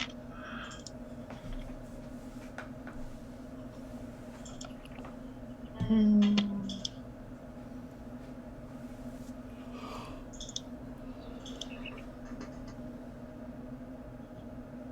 15. Okay, so that is going to fail. So you see it as you move towards it. You see that one kind of dinner plate shaped and sized eye blinking at you. And then you see little kind of nodes all the way up its long kind of triangular shaped head start to crackle with electric energy. And as it kind of angles itself up, you see the tentacles move aside briefly, and there's a beak. I was going to say little, but it's quite massive. Snaps at you a couple of times, and as the nodes kind of down its body, the beak opens, and this massive bolt of lightning shoots out and catches you full in the face. So you're going to take 22 points of lightning damage. Hey. That will end its turn.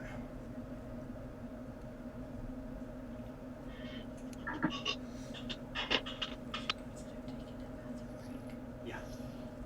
And that is actually the end of the round. I think what we're going to do, since we did go live around 7:30 and we're right at 9:30, I think we're going to take a quick, maybe 10-minute bathroom break. And jump back into this after we pee. Sounds good. Yes. Alright, so, friends who are watching, we will see you shortly. We'll be back in roughly 10 minutes. Enjoy some lovely music.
All right, friends. Couple of us. Oh, I'm off cam. Hang on. I'll fix that. Couple of us are still out and about, but since the fight is currently the GM and Schmoopsy, we're going to continue. That was the bottom of the round. The end of the creature's turn. It is now Katie's turn. Alright. Bonus action, I'm going to use a spell slot and do a little bit of healing.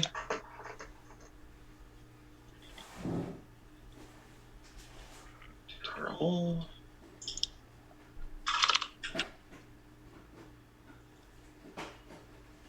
And then I'm going to swing at it again. Okay. Roll to hit, please.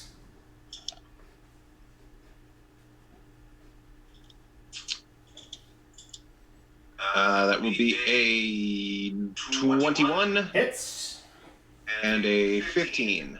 Misses. Alright, so it will take another 9 points of damage. Okay. So you're whipping out with your kind of water tendrils, and this thing moves and seems to be just as kind of dexterous and slippery as an actual squid as opposed to a krakeny thing. Unlike its much larger counterparts, you managed to get a good slash across its hide at one point, but as you go to take a second, it kind of slips and ducks out of the way. It is going to take a legendary action. Okay, and I'm also going to kind of keep shouting at it. I did not come here to fight. It is...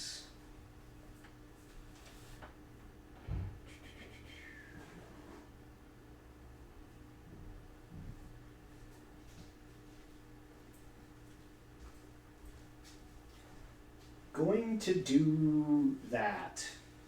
Okay.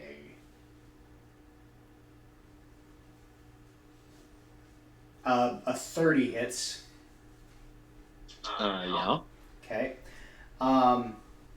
You see, instead of lashing out with its tentacles, you see that beak come up again, and you realize exactly how large that beak is. Thank you. And it... How large are you as a water elemental? I believe large. Okay. Yes. It goes to try and swallow you. I am having cake because I can.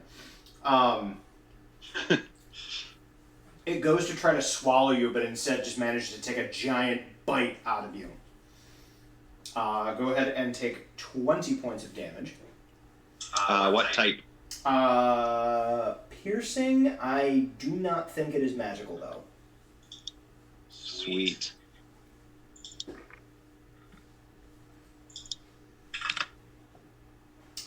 It is not, so yes, you will take your elemental resistance. So that was its legendary action. Realizing that it can't swallow you, it's going to take its turn and just hit you. Okay. And attempt to bludgeon you to death, since you seem to be persistent.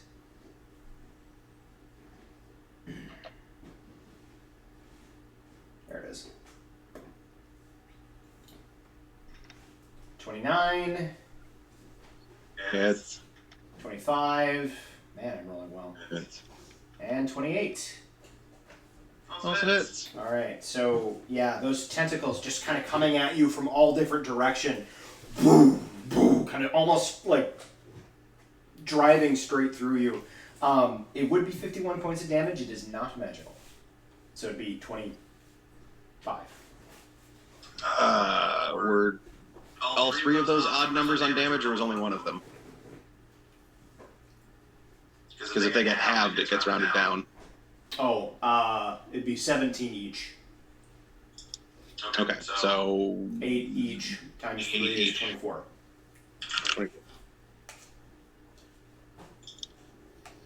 That's not a difference of much damage, but I'm taking what I can get. That's fair. Your turn again. Okay.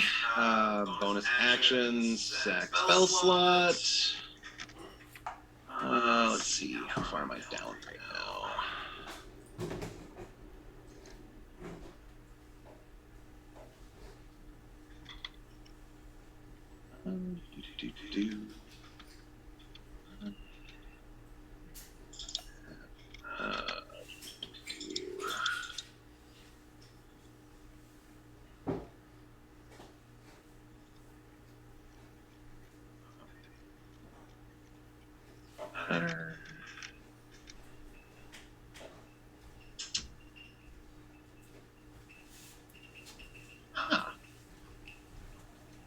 What? I'm going to do just for now a 5th level slot for that. Okay.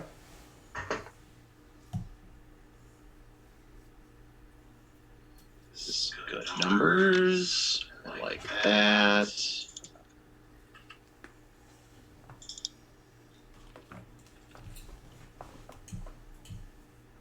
And then, since they stick around when I do the wild shape, I'm gonna pull off a hair clippy. All right. You pull off a hair clippy. And all 6 of them are charged at the moment. They are. So.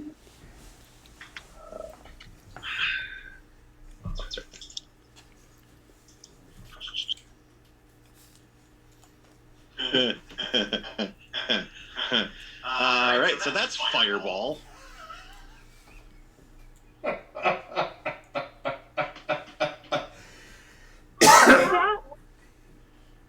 So How do you do a fireball in water? I will describe momentarily. You pull the cookie out, and it becomes this little bead, and it launches from your hand at the Kraken. Allow me to roll a dexterity save.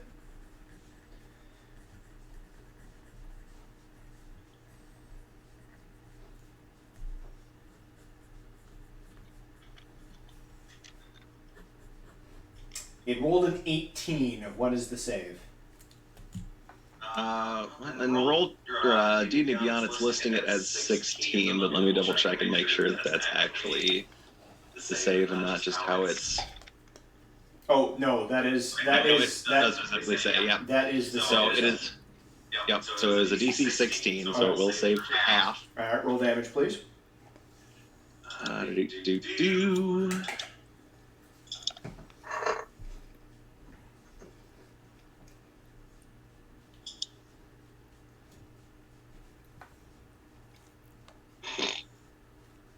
There we go. Full damage would have been 57. Nice. So there is so the bead shoots towards the creature, and it sees it coming and starts to try to twist and try to move, and there is a massive explosion under the water as the water around it flash evaporates into steam, scalding part of its body. That's how you do a fireball underwater. However, it does manage to kind of jet out of the way of the bulk, or not the bulk of the damage, but part of the damage. Math is hard. There it is. I need everybody, except for everybody who's not actively fighting right now, to make a disadvantaged perception check. This will not default to your passive.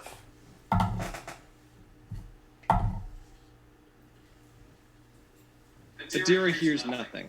17 for Kira. I rolled a 12 and a 13. Malin, what you got for me? That's good amount. Hang on, I'm mathing. It's all good. I've been having issues with that all night. Math is hard. 15. Okay. Malin. Oh, I should roll for Leoben, shouldn't I? Because he's there. Mm-hmm.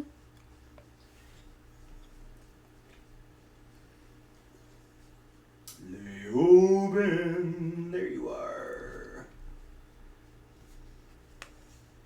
Beth, we should have left you with some cake. I wish I'd thought of it earlier. That's okay. Oh, I rolled with advantage. I'll take the lower of the two.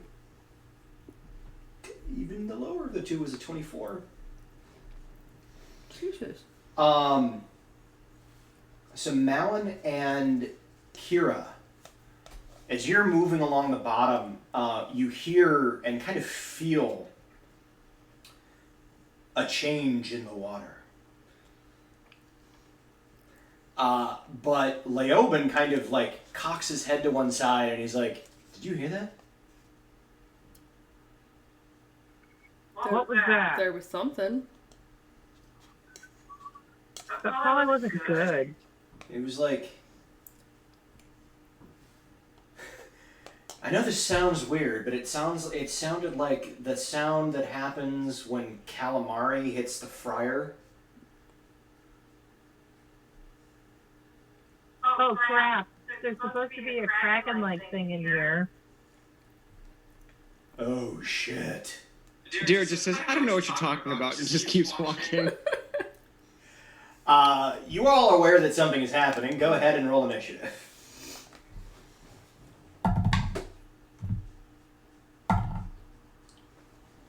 Is this going to allow me to add things? Yes, it will. Okay. All right, Kira. 16. Adira. Sorry, I'm getting the dog from outside. Adira got a 17 without any bonuses. All right, and Malin. 14. And we'll get Leoben here. Do you want me to run Leoben? Yeah, that would be great.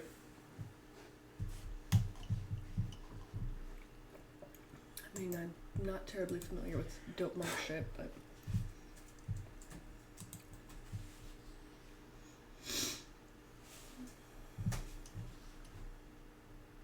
Okay, so we're gonna add y'all. Oh, he's squishy. Yeah. Fuck. All right, so that was Katie's turn, which triggered the explosion and caused you guys to be able to enter the initiative. At the moment, you are all still pretty far away. However, I know there are magics and other things that could potentially allow you to get there faster if you choose. So,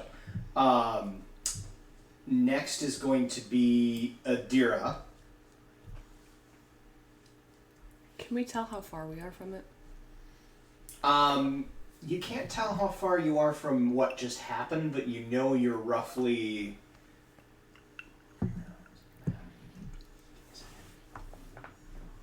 You are roughly 130 feet from the center. That's it? Yeah. Jesus. You're only moving 30 feet per round. Okay. So, Adira. Okay. Adira's gonna have to duck down and look around and see again. Does she see, and just do a 180? Does she see anything? Your dark vision is really far. It's a big creature. Go ahead and make a perception roll, and we'll just make it a straight roll. Sure. 20 total. Okay. Kind of just at the edge of your vision, towards the center of the lake, you see some rapid movement. What it is, you can't make out, but something's happening. Like in the direction that we are supposed to go? Correct. Okay. Okay.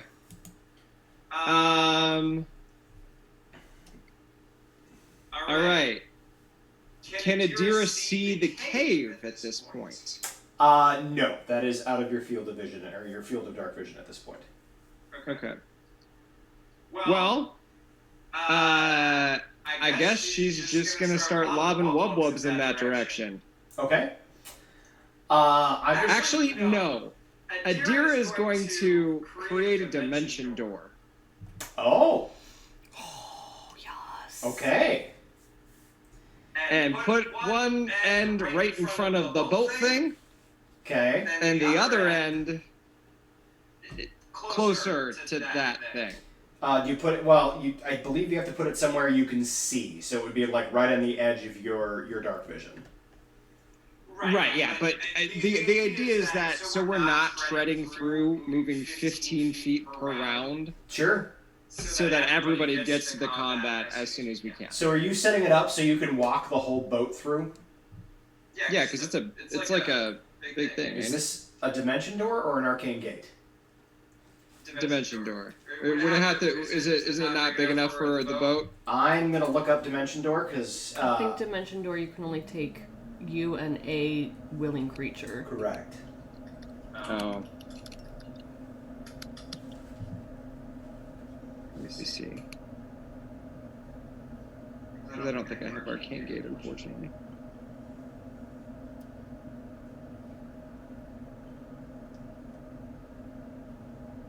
Yeah, one willing creature. Shoot. Tell you what, since I'm feeling this idea, tell you what, roll an Arcana check. Okay. Total of 25. Okay.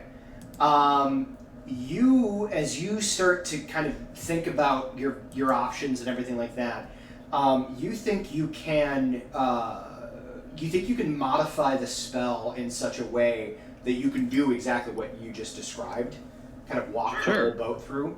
However, you will have to concentrate on it, and you are going to take a point of exhaustion when you are done.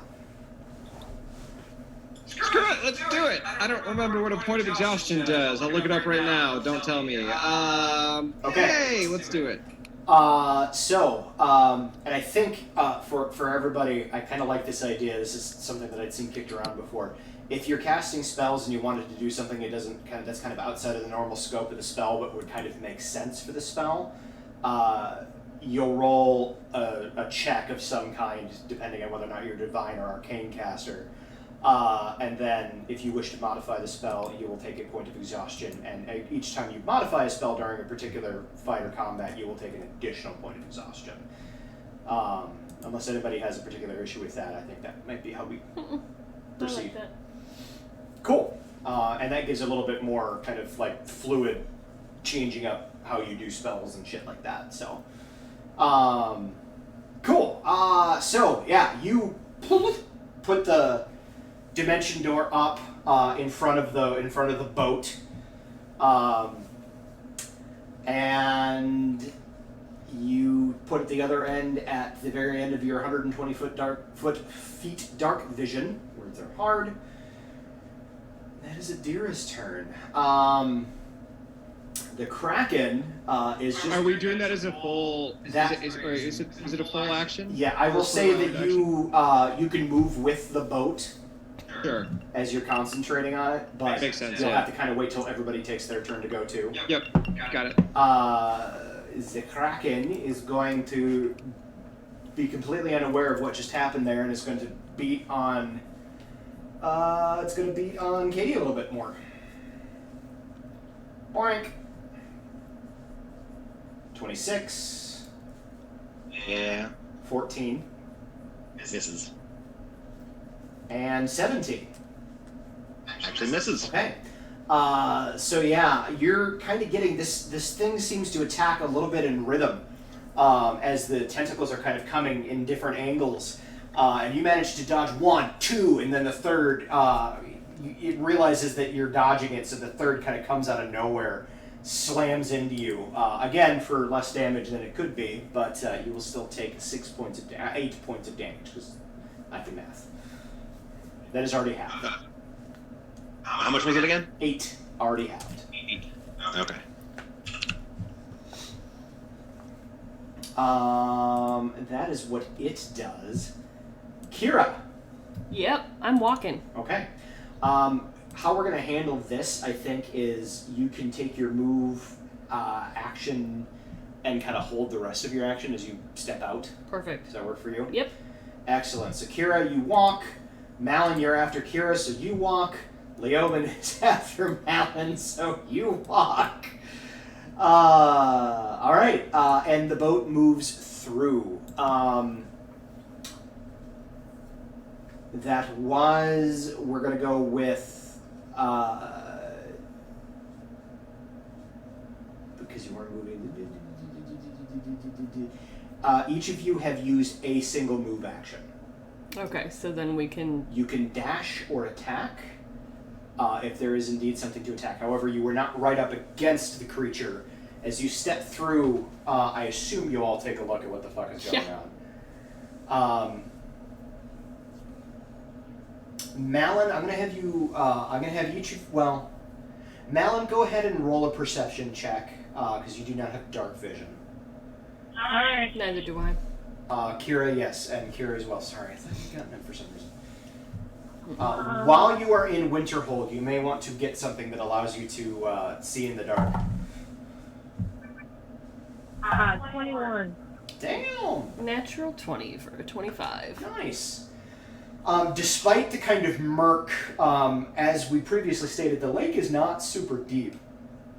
And you see this mass, like the seaweed kind of stretching up towards the sky, and you see the sun kind of filtering down. You see this mass of what looks like shadows and darkness, but the shadows and darkness, the tentacles are moving about. It looks like something out of a Cthulhu movie. And you see a little kind of eddy or vortex darting around nearby it, much smaller, but bigger than you, darting around nearby it, which you can assume is Katie. Those of you with dark vision, so Leoben and Adira, as you kind of look down, you see the fucking Kraken is going toe-to-toe with Katie. Katie, are you less than half hit points, or are you still good? For my water elemental form, I'm actually still doing pretty good with the healing that I've been doing. Okay. The water elemental looks like it's still pretty cohesive. So,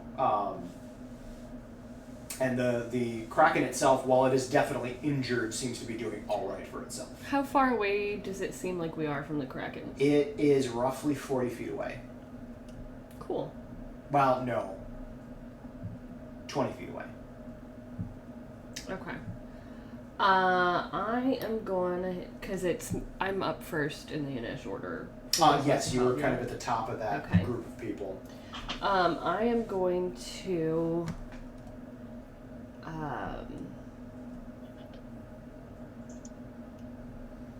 sorry, I'm looking to see that's where it went. I am going to cast Spirit Guardians. Okay. I'm technically out of, the range is 15 feet, so I'm out of range, but once I move in to its range, Okay.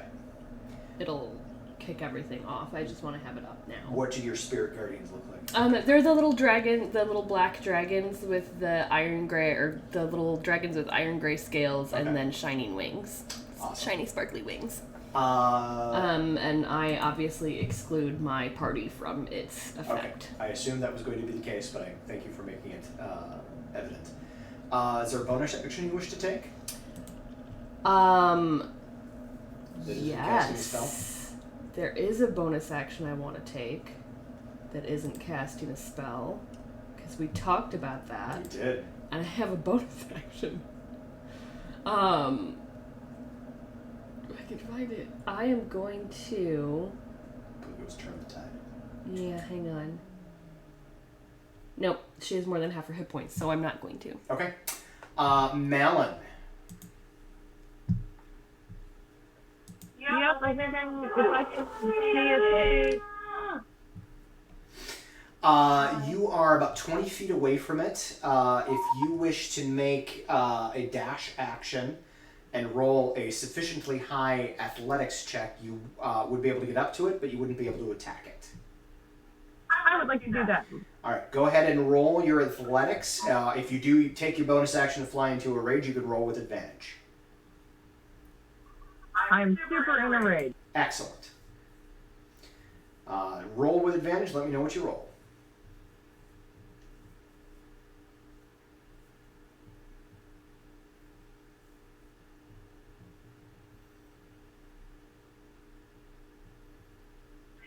My athletic is ridiculous. It is a plus 14. Nice. Just sad. Okay. 29? Oh, wow. Yeah. Okay. So you manage to rage swim, which I have this image of this image in my head. Malin like ducks below the boat, lets go, which you would have. So the boat is now kind of floating up towards the surface because you would have had to let go to cast your spell anyway, Kira. So Malin lets it go and flies into this rage and just like grabbing handfuls of water and shoving it out of her way is the best way I can describe this. This is not graceful. It is not pretty, but it is exceptionally effective and quick. So Malin, you will end your turn right up next to the Kraken. Perfect. Leoben. Leoben is going to It is shadowy down here, so like shadow step and stuff would beautiful. Yeah, so he will bweep over to... Can he get in a position to flank with Katie? His shadow step is 90 feet, so yeah, he can pop on the other side of that without an issue. I don't even see shadow step. Yeah, it's part of it's. Is it part of the blades? No, it's one of the. It's the mantle of the. The Shadow Guardian. Shadow Guardian. Okay. Yeah, wonderful. He will bweep over to flank with Katie, and then he's gonna fuck it up. Okay, so he can draw one of the. He can draw one of the weapons. Yep, he'll draw the katana, the daisho, and has advantage to attack, which I can't click on things. So, Oh, do you have the die rolling turned off on that? Oh, because it's his. Because it's his, not mine. 22 to hit. Yeah, that hits. So and since he could only draw one, I'm assuming he's two-handing it this time. Yeah, that's fair. So that's gonna be, that is a 10 on the die, so 11 points of magical slashing. Plus all of his sneak attack. Because he has advantage. 46. 5, 6, 7, 10, plus 6, 16. Nice.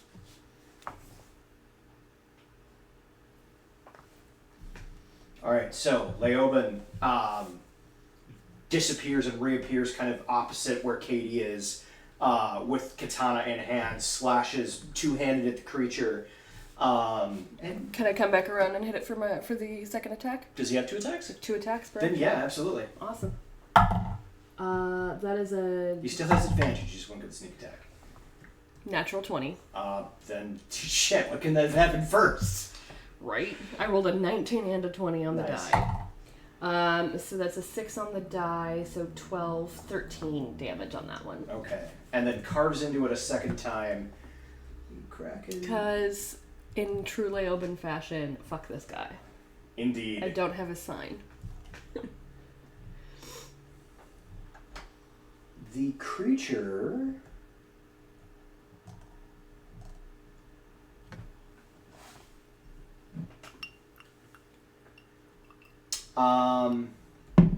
takes a legendary action because it did not like this. Those of you who are on TikTok, you know what that is. It's going to spend all 3 of its legendary actions. Oh god. To do the following. First, it inks. It Ew. inks everywhere, blotting the area around it and anybody who's in melee with it. It is now covered in darkness. Dark vision does not penetrate because it is non-magical.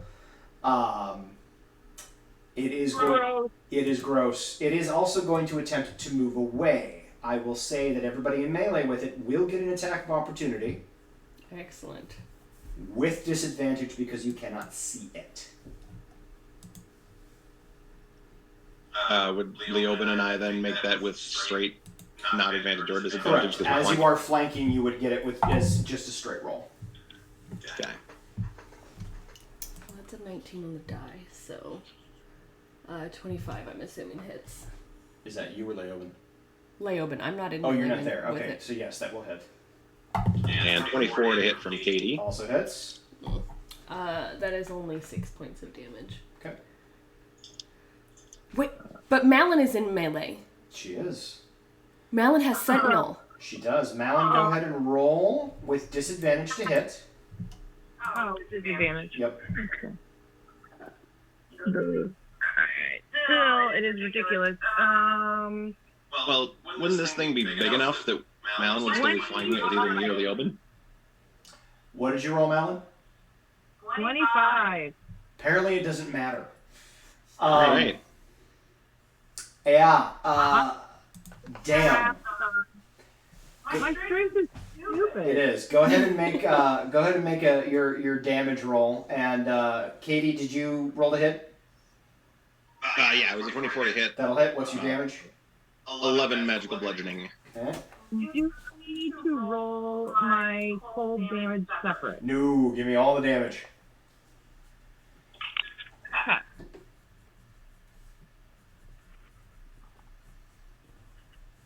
$11, 14. 23. Damn. Don't mess up my stuff with gross ink that will not come out in the wash. Because Malin has Sentinel, as it tries to jet away, she swings with the falchion and manages to kind of entangle some of its tentacles in her arm, and it tries to jet away. You see her slash into the thing and kind of pull it back. Now she's underwater, so you can't hear her, but she has giant shit-eating grin on her face. It does not move. I will need everybody who is in melee with it, so basically everybody but Adira and Kira, to make a Constitution saving throw. Katie, you do not have to, as this will not affect you. Leoben probably wouldn't be, but is Malin within some feet of me? Malin is within 15 feet of you at the moment. Threefold. I believe all your auras are I think 10. it's 10 feet. Yeah, bummer. So. Okay. Alright, so I need for basically Malin and Leoben to make Constitution saving throws. Leoben rolled a 15. Thank you. That was a fail. Hang on. Yeah, no. Take your time. You're doing stuff. I got math. Not okay with math. 16. 16 is also a fail. So Leoben and Malin, you will both take 11 points of poison damage. You have the poisoned condition, which, if somebody would look that up for me, that would be great, because I don't remember what it does off the top of my head. Disadvantage on attack rolls and ability checks. Alright, there you go. Disadvantage on attack rolls and ability checks. So as this ink kind of starts to layer itself on your skin, it starts to sap your strength, and you start to feel real kind of icky. How many points of damage do you take? 11. 11. Okay. And that is not halved because of your rage, because it is a different type of damage. Oh, okay, that's fine. Okay. Just trying to cut. So that was the legendary action that it took. Everybody took their turn. We are back to the top of the round with Katie. Alright. It is still all up in your grill. Am I still flanking it with Leoben, or do I have to? You are still flanking it with Leoben. The ink is still present. So you will just do a straight roll as opposed to an advantage roll. Gotcha.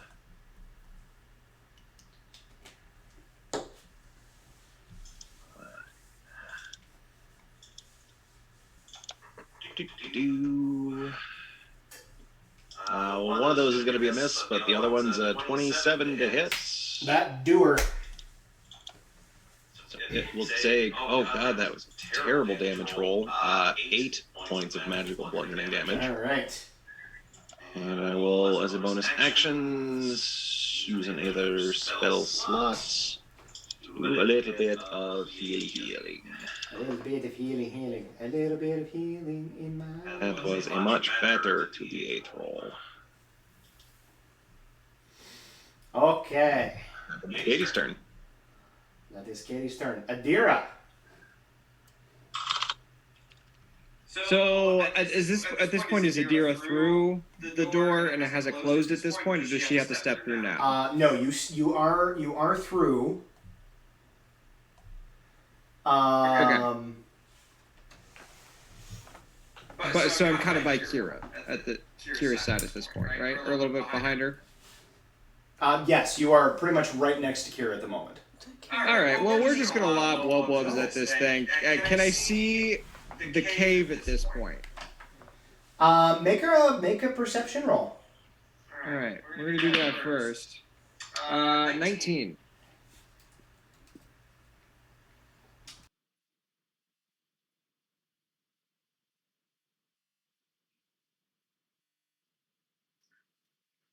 Oh, good. Yeah, so Adira then is just gonna lob a bunch of wubs at it. I am assuming I have disadvantage.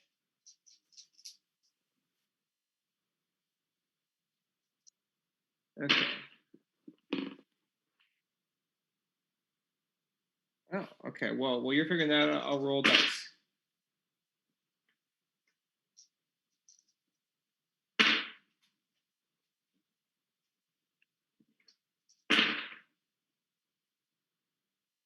Okay, 17, 23, 26. That's the and 22. What do those hit? Was there 17, 23, 26, 22. They all hit. Okay. So that will hit. And that will hit. All right. So 6 wubs. Hit the thingamajig. And guess what I'm going to do to make Malin's day even better? I'm going to apply my repelling blast. Oh, are you going to push me into it? Well, I don't know if Adam will allow this, but the idea is that we'll be leaving your threatened square, which means you can sentinel the thing again. But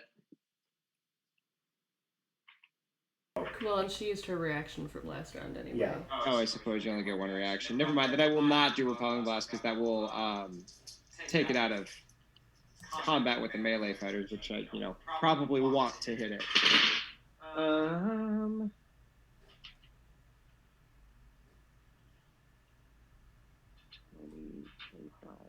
30, 37, plus 67 points of force damage. Damn.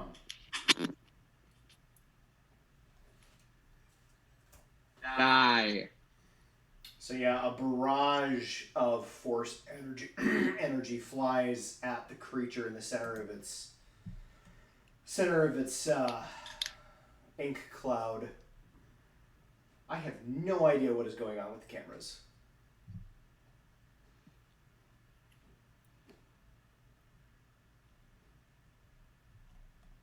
That is fucked up.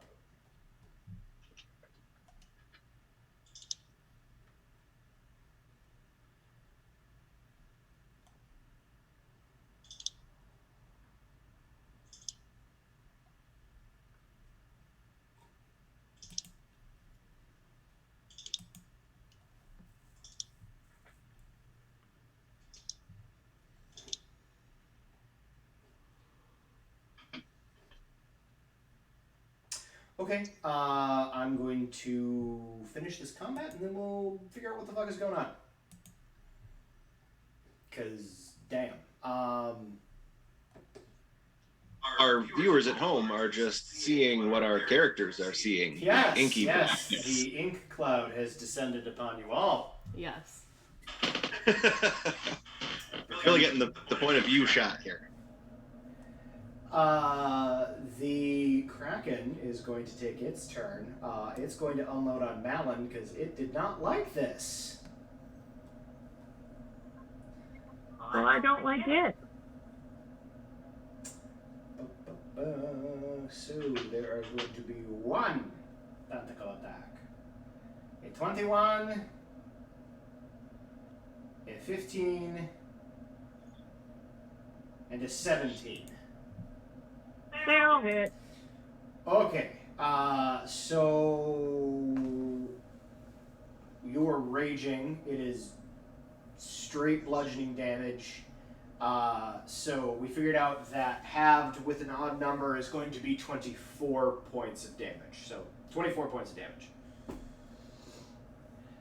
As the tentacles kind of descend upon you. The ink cloud disappears. Yes. Excellent. That is the Kraken. Who am I asking? Kira, you're next. Yes. I move up to the thing. Needs to make a wisdom saving throw. It needs to make a wisdom saving throw.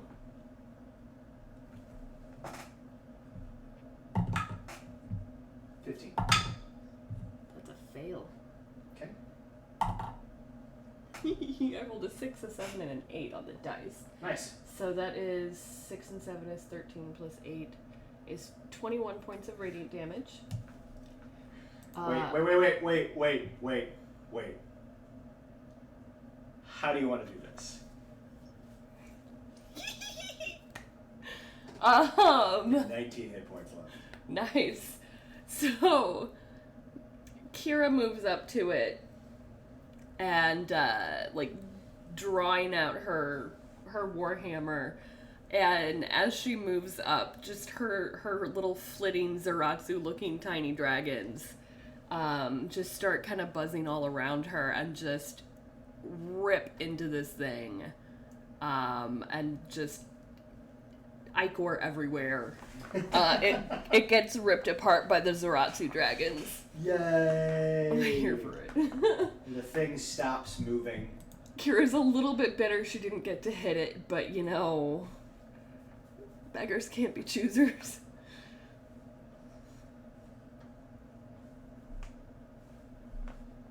Alright, we are gonna drop out of combat. There is a cave very near to where the creature had been. Is there a body to loot? There is... We are all still underwater, and most of you are currently in danger of drowning. Yeah, you're all holding your breath at this point. So yes, but...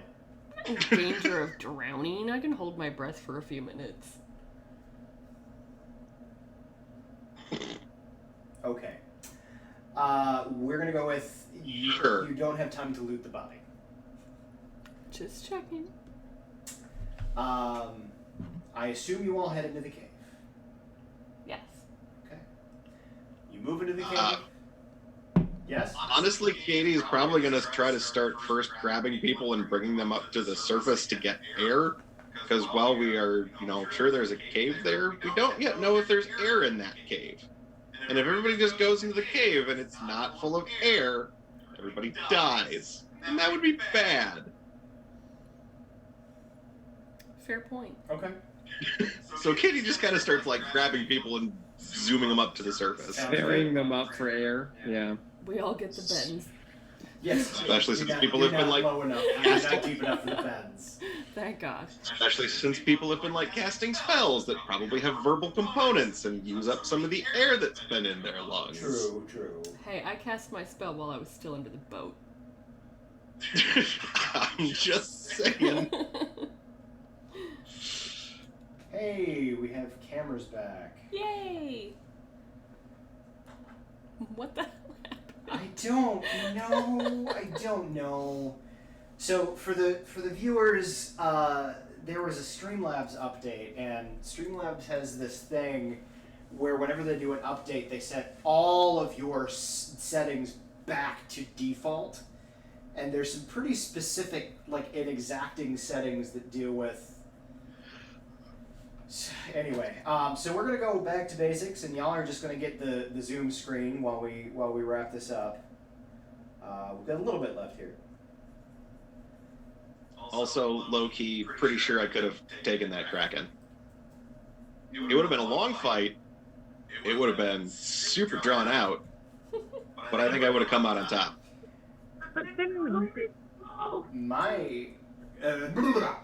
My comment was in reference to a full-size Kraken, which this was not. Right. Adam, did you reskin the Cthulhu monster that was supposed to be in Adira's one-off for this? No, I did not, actually. You did not? I did Okay. not. I literally found a juvenile Kraken. Oh, okay. So it's a Kraken, but to a slightly lesser degree. Gotcha. It seemed, the setup seemed very similar to what you had told me you planned in Yeah, no, this the one-off. not quite the same monster. No, this was, Okay. instead of a CR-23, this is a CR-14. Oh, okay. So, well within your realm of things that you can take. So you all kind of go up to the surface, get some breath, and then head back down. The cave is really more of a hole in the ground. You go in, you go down, you go up, and then there's air. Yay. You are standing on the edge of a bit of a subterranean lake, and you see sure enough, the large stone door, and there is a series of glowing angelic symbols arranged on this door. You are standing kind of at the edge of the water. The door itself, the cavern itself is actually, because you went down a ways in the tunnel. The cavern itself is probably about 20 feet tall. The door, or at least the shape of the door, is easily 15 feet tall. And there's roughly half a dozen of these angelic sigils on it. You are standing roughly 30 feet away from the door. What do you do? Adira looks at Kira and says, "This seems like your territory." I don't know Celestial. I start praying. Okay. Because that seems like what Kira would do in this moment. More of a like, please, look. And I just want to make a note that once everybody has Air Katie, definitely make sure to go back and loot the Kraken of anything that's lootable. Yes. Okay. Yeah, Kira just talks to Zaratsu like she usually does. Look, we're going in here to try to get this thing, and it's this big hole, you know, Justinian was apparently a weirdo, which obviously you already know. Anyway, don't let this door, like, disintegrate me, right? Like, that would be real rude. Okay, thanks. And I'll approach the door, Okay. I guess. Oh, I have bad feelings about screwing with magical stuff I don't understand. Thanks for that. Are the rest of you staying back, or are you approaching the door with Kira? Adira's staying back. She's pretty sure that whatever the hell this thing is going to get her goat. Okay. Malin, you staying back, or you're going with Kira? Kira will probably motion to everybody to stay back, to be fair. I'm gonna stay back just because someone needs to pull Kira out if it's, when lightning strikes. Fair. I cast Death Ward on myself. Okay, fair enough. Adira casts Globe of Invulnerability on herself. Okay. You step forward. Yep. There's half a dozen of these angelic sigils, and as you're moving forward, look, it's a 15-foot door. Each of these sigils are about a foot in diameter, and they're in pairs. You know, a set of 3 pairs. Mm-hmm. And as you draw closer, the top set starts to it's glowing dimly, and then just it seems to activate. I drop to my knees, or Amy. I'm wait to die. Am I dying? Nothing happens. Cool. I'll take another couple steps. Okay. As you step forward a little bit closer, second set. Nothing happens? No. Katie is keeping in step with Kira. Not going ahead, but not lagging behind.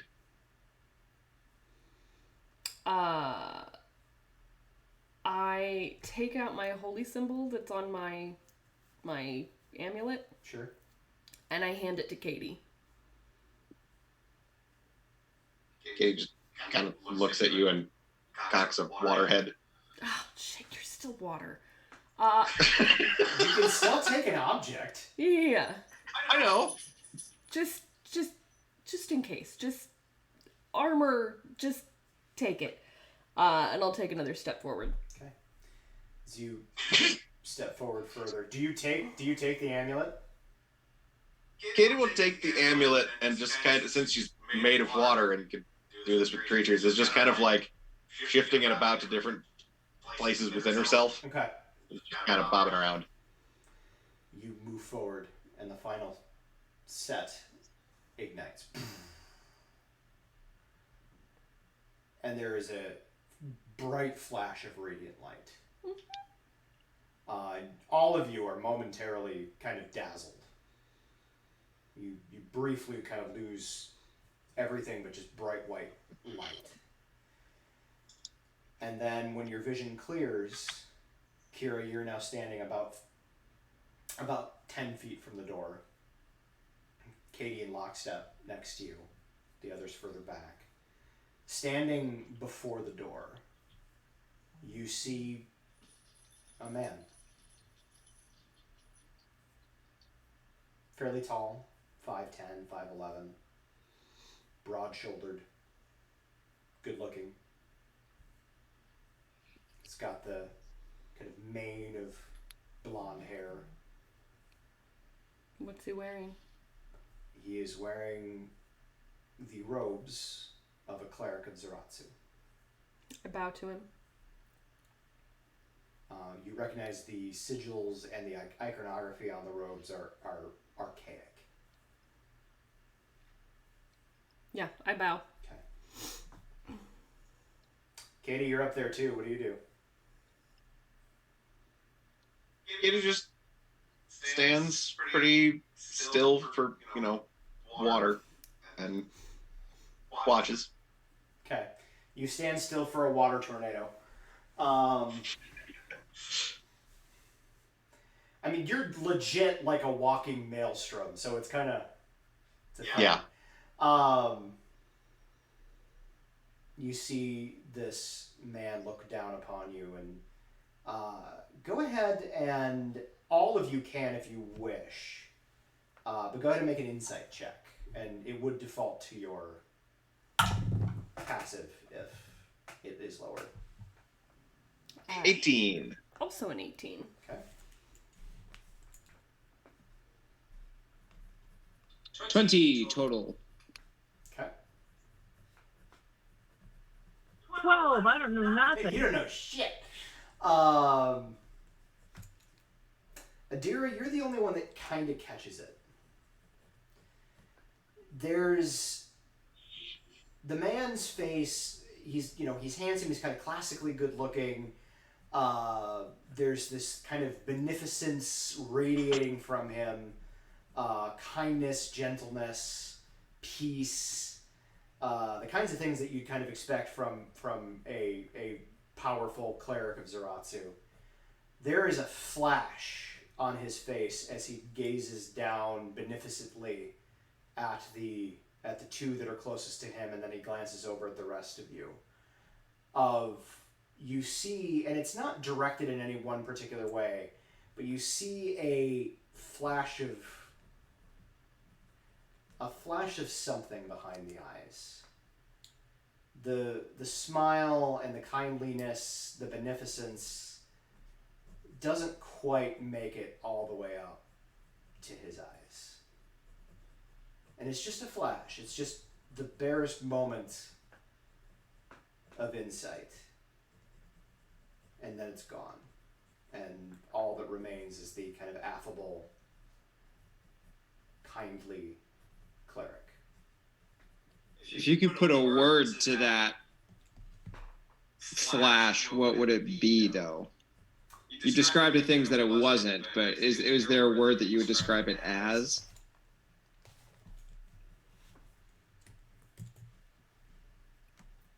Self-importance. Okay. To almost a definitely, like, to a degree where you would say that he definitely thinks that he's better than all of you. Yeah, he's a narcissist. Okay, got it. And he glances at the two of you before him and over at the rest of you, and he says, "Greetings. I appreciate that you've come. None have made the journey here in some time." Greetings, brother. The elders of the church have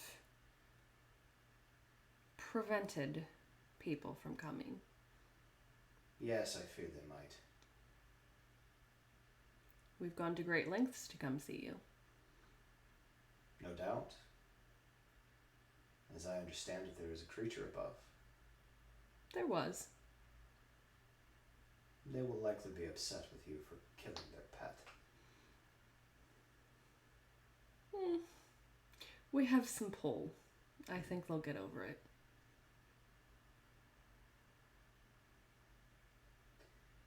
You are here. You came to seek me.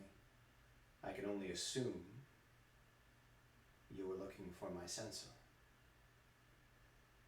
We are.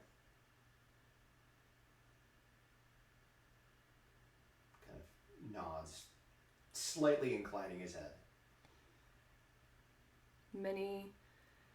Many dark things are stirring. And a Kodoban threatens the world. Yes, I have felt his presence. I did not have a name. Now I do. You are of the faithful. I am. These others are not. No, but they are loyal companions. You would vouch for them. I would.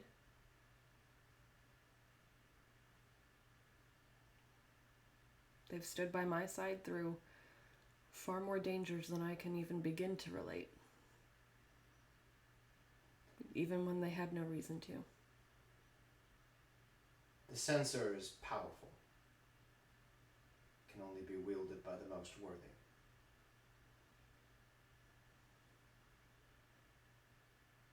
You will understand if I test you. I will. All of you.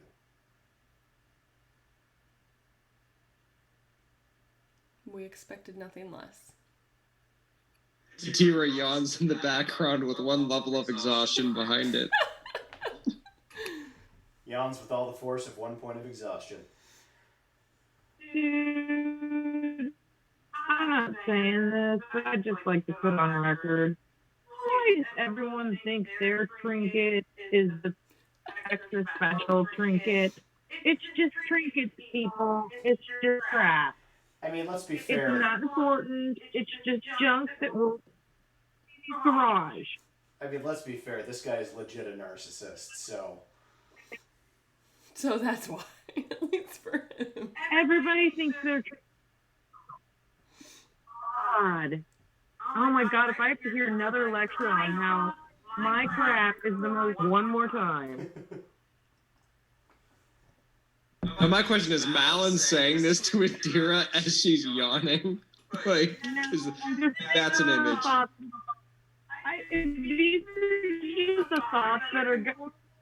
No, shush. These are the thoughts that are going through Malin's head. There might be an eye roll. I'm not sure. I would say there's definitely an eye roll.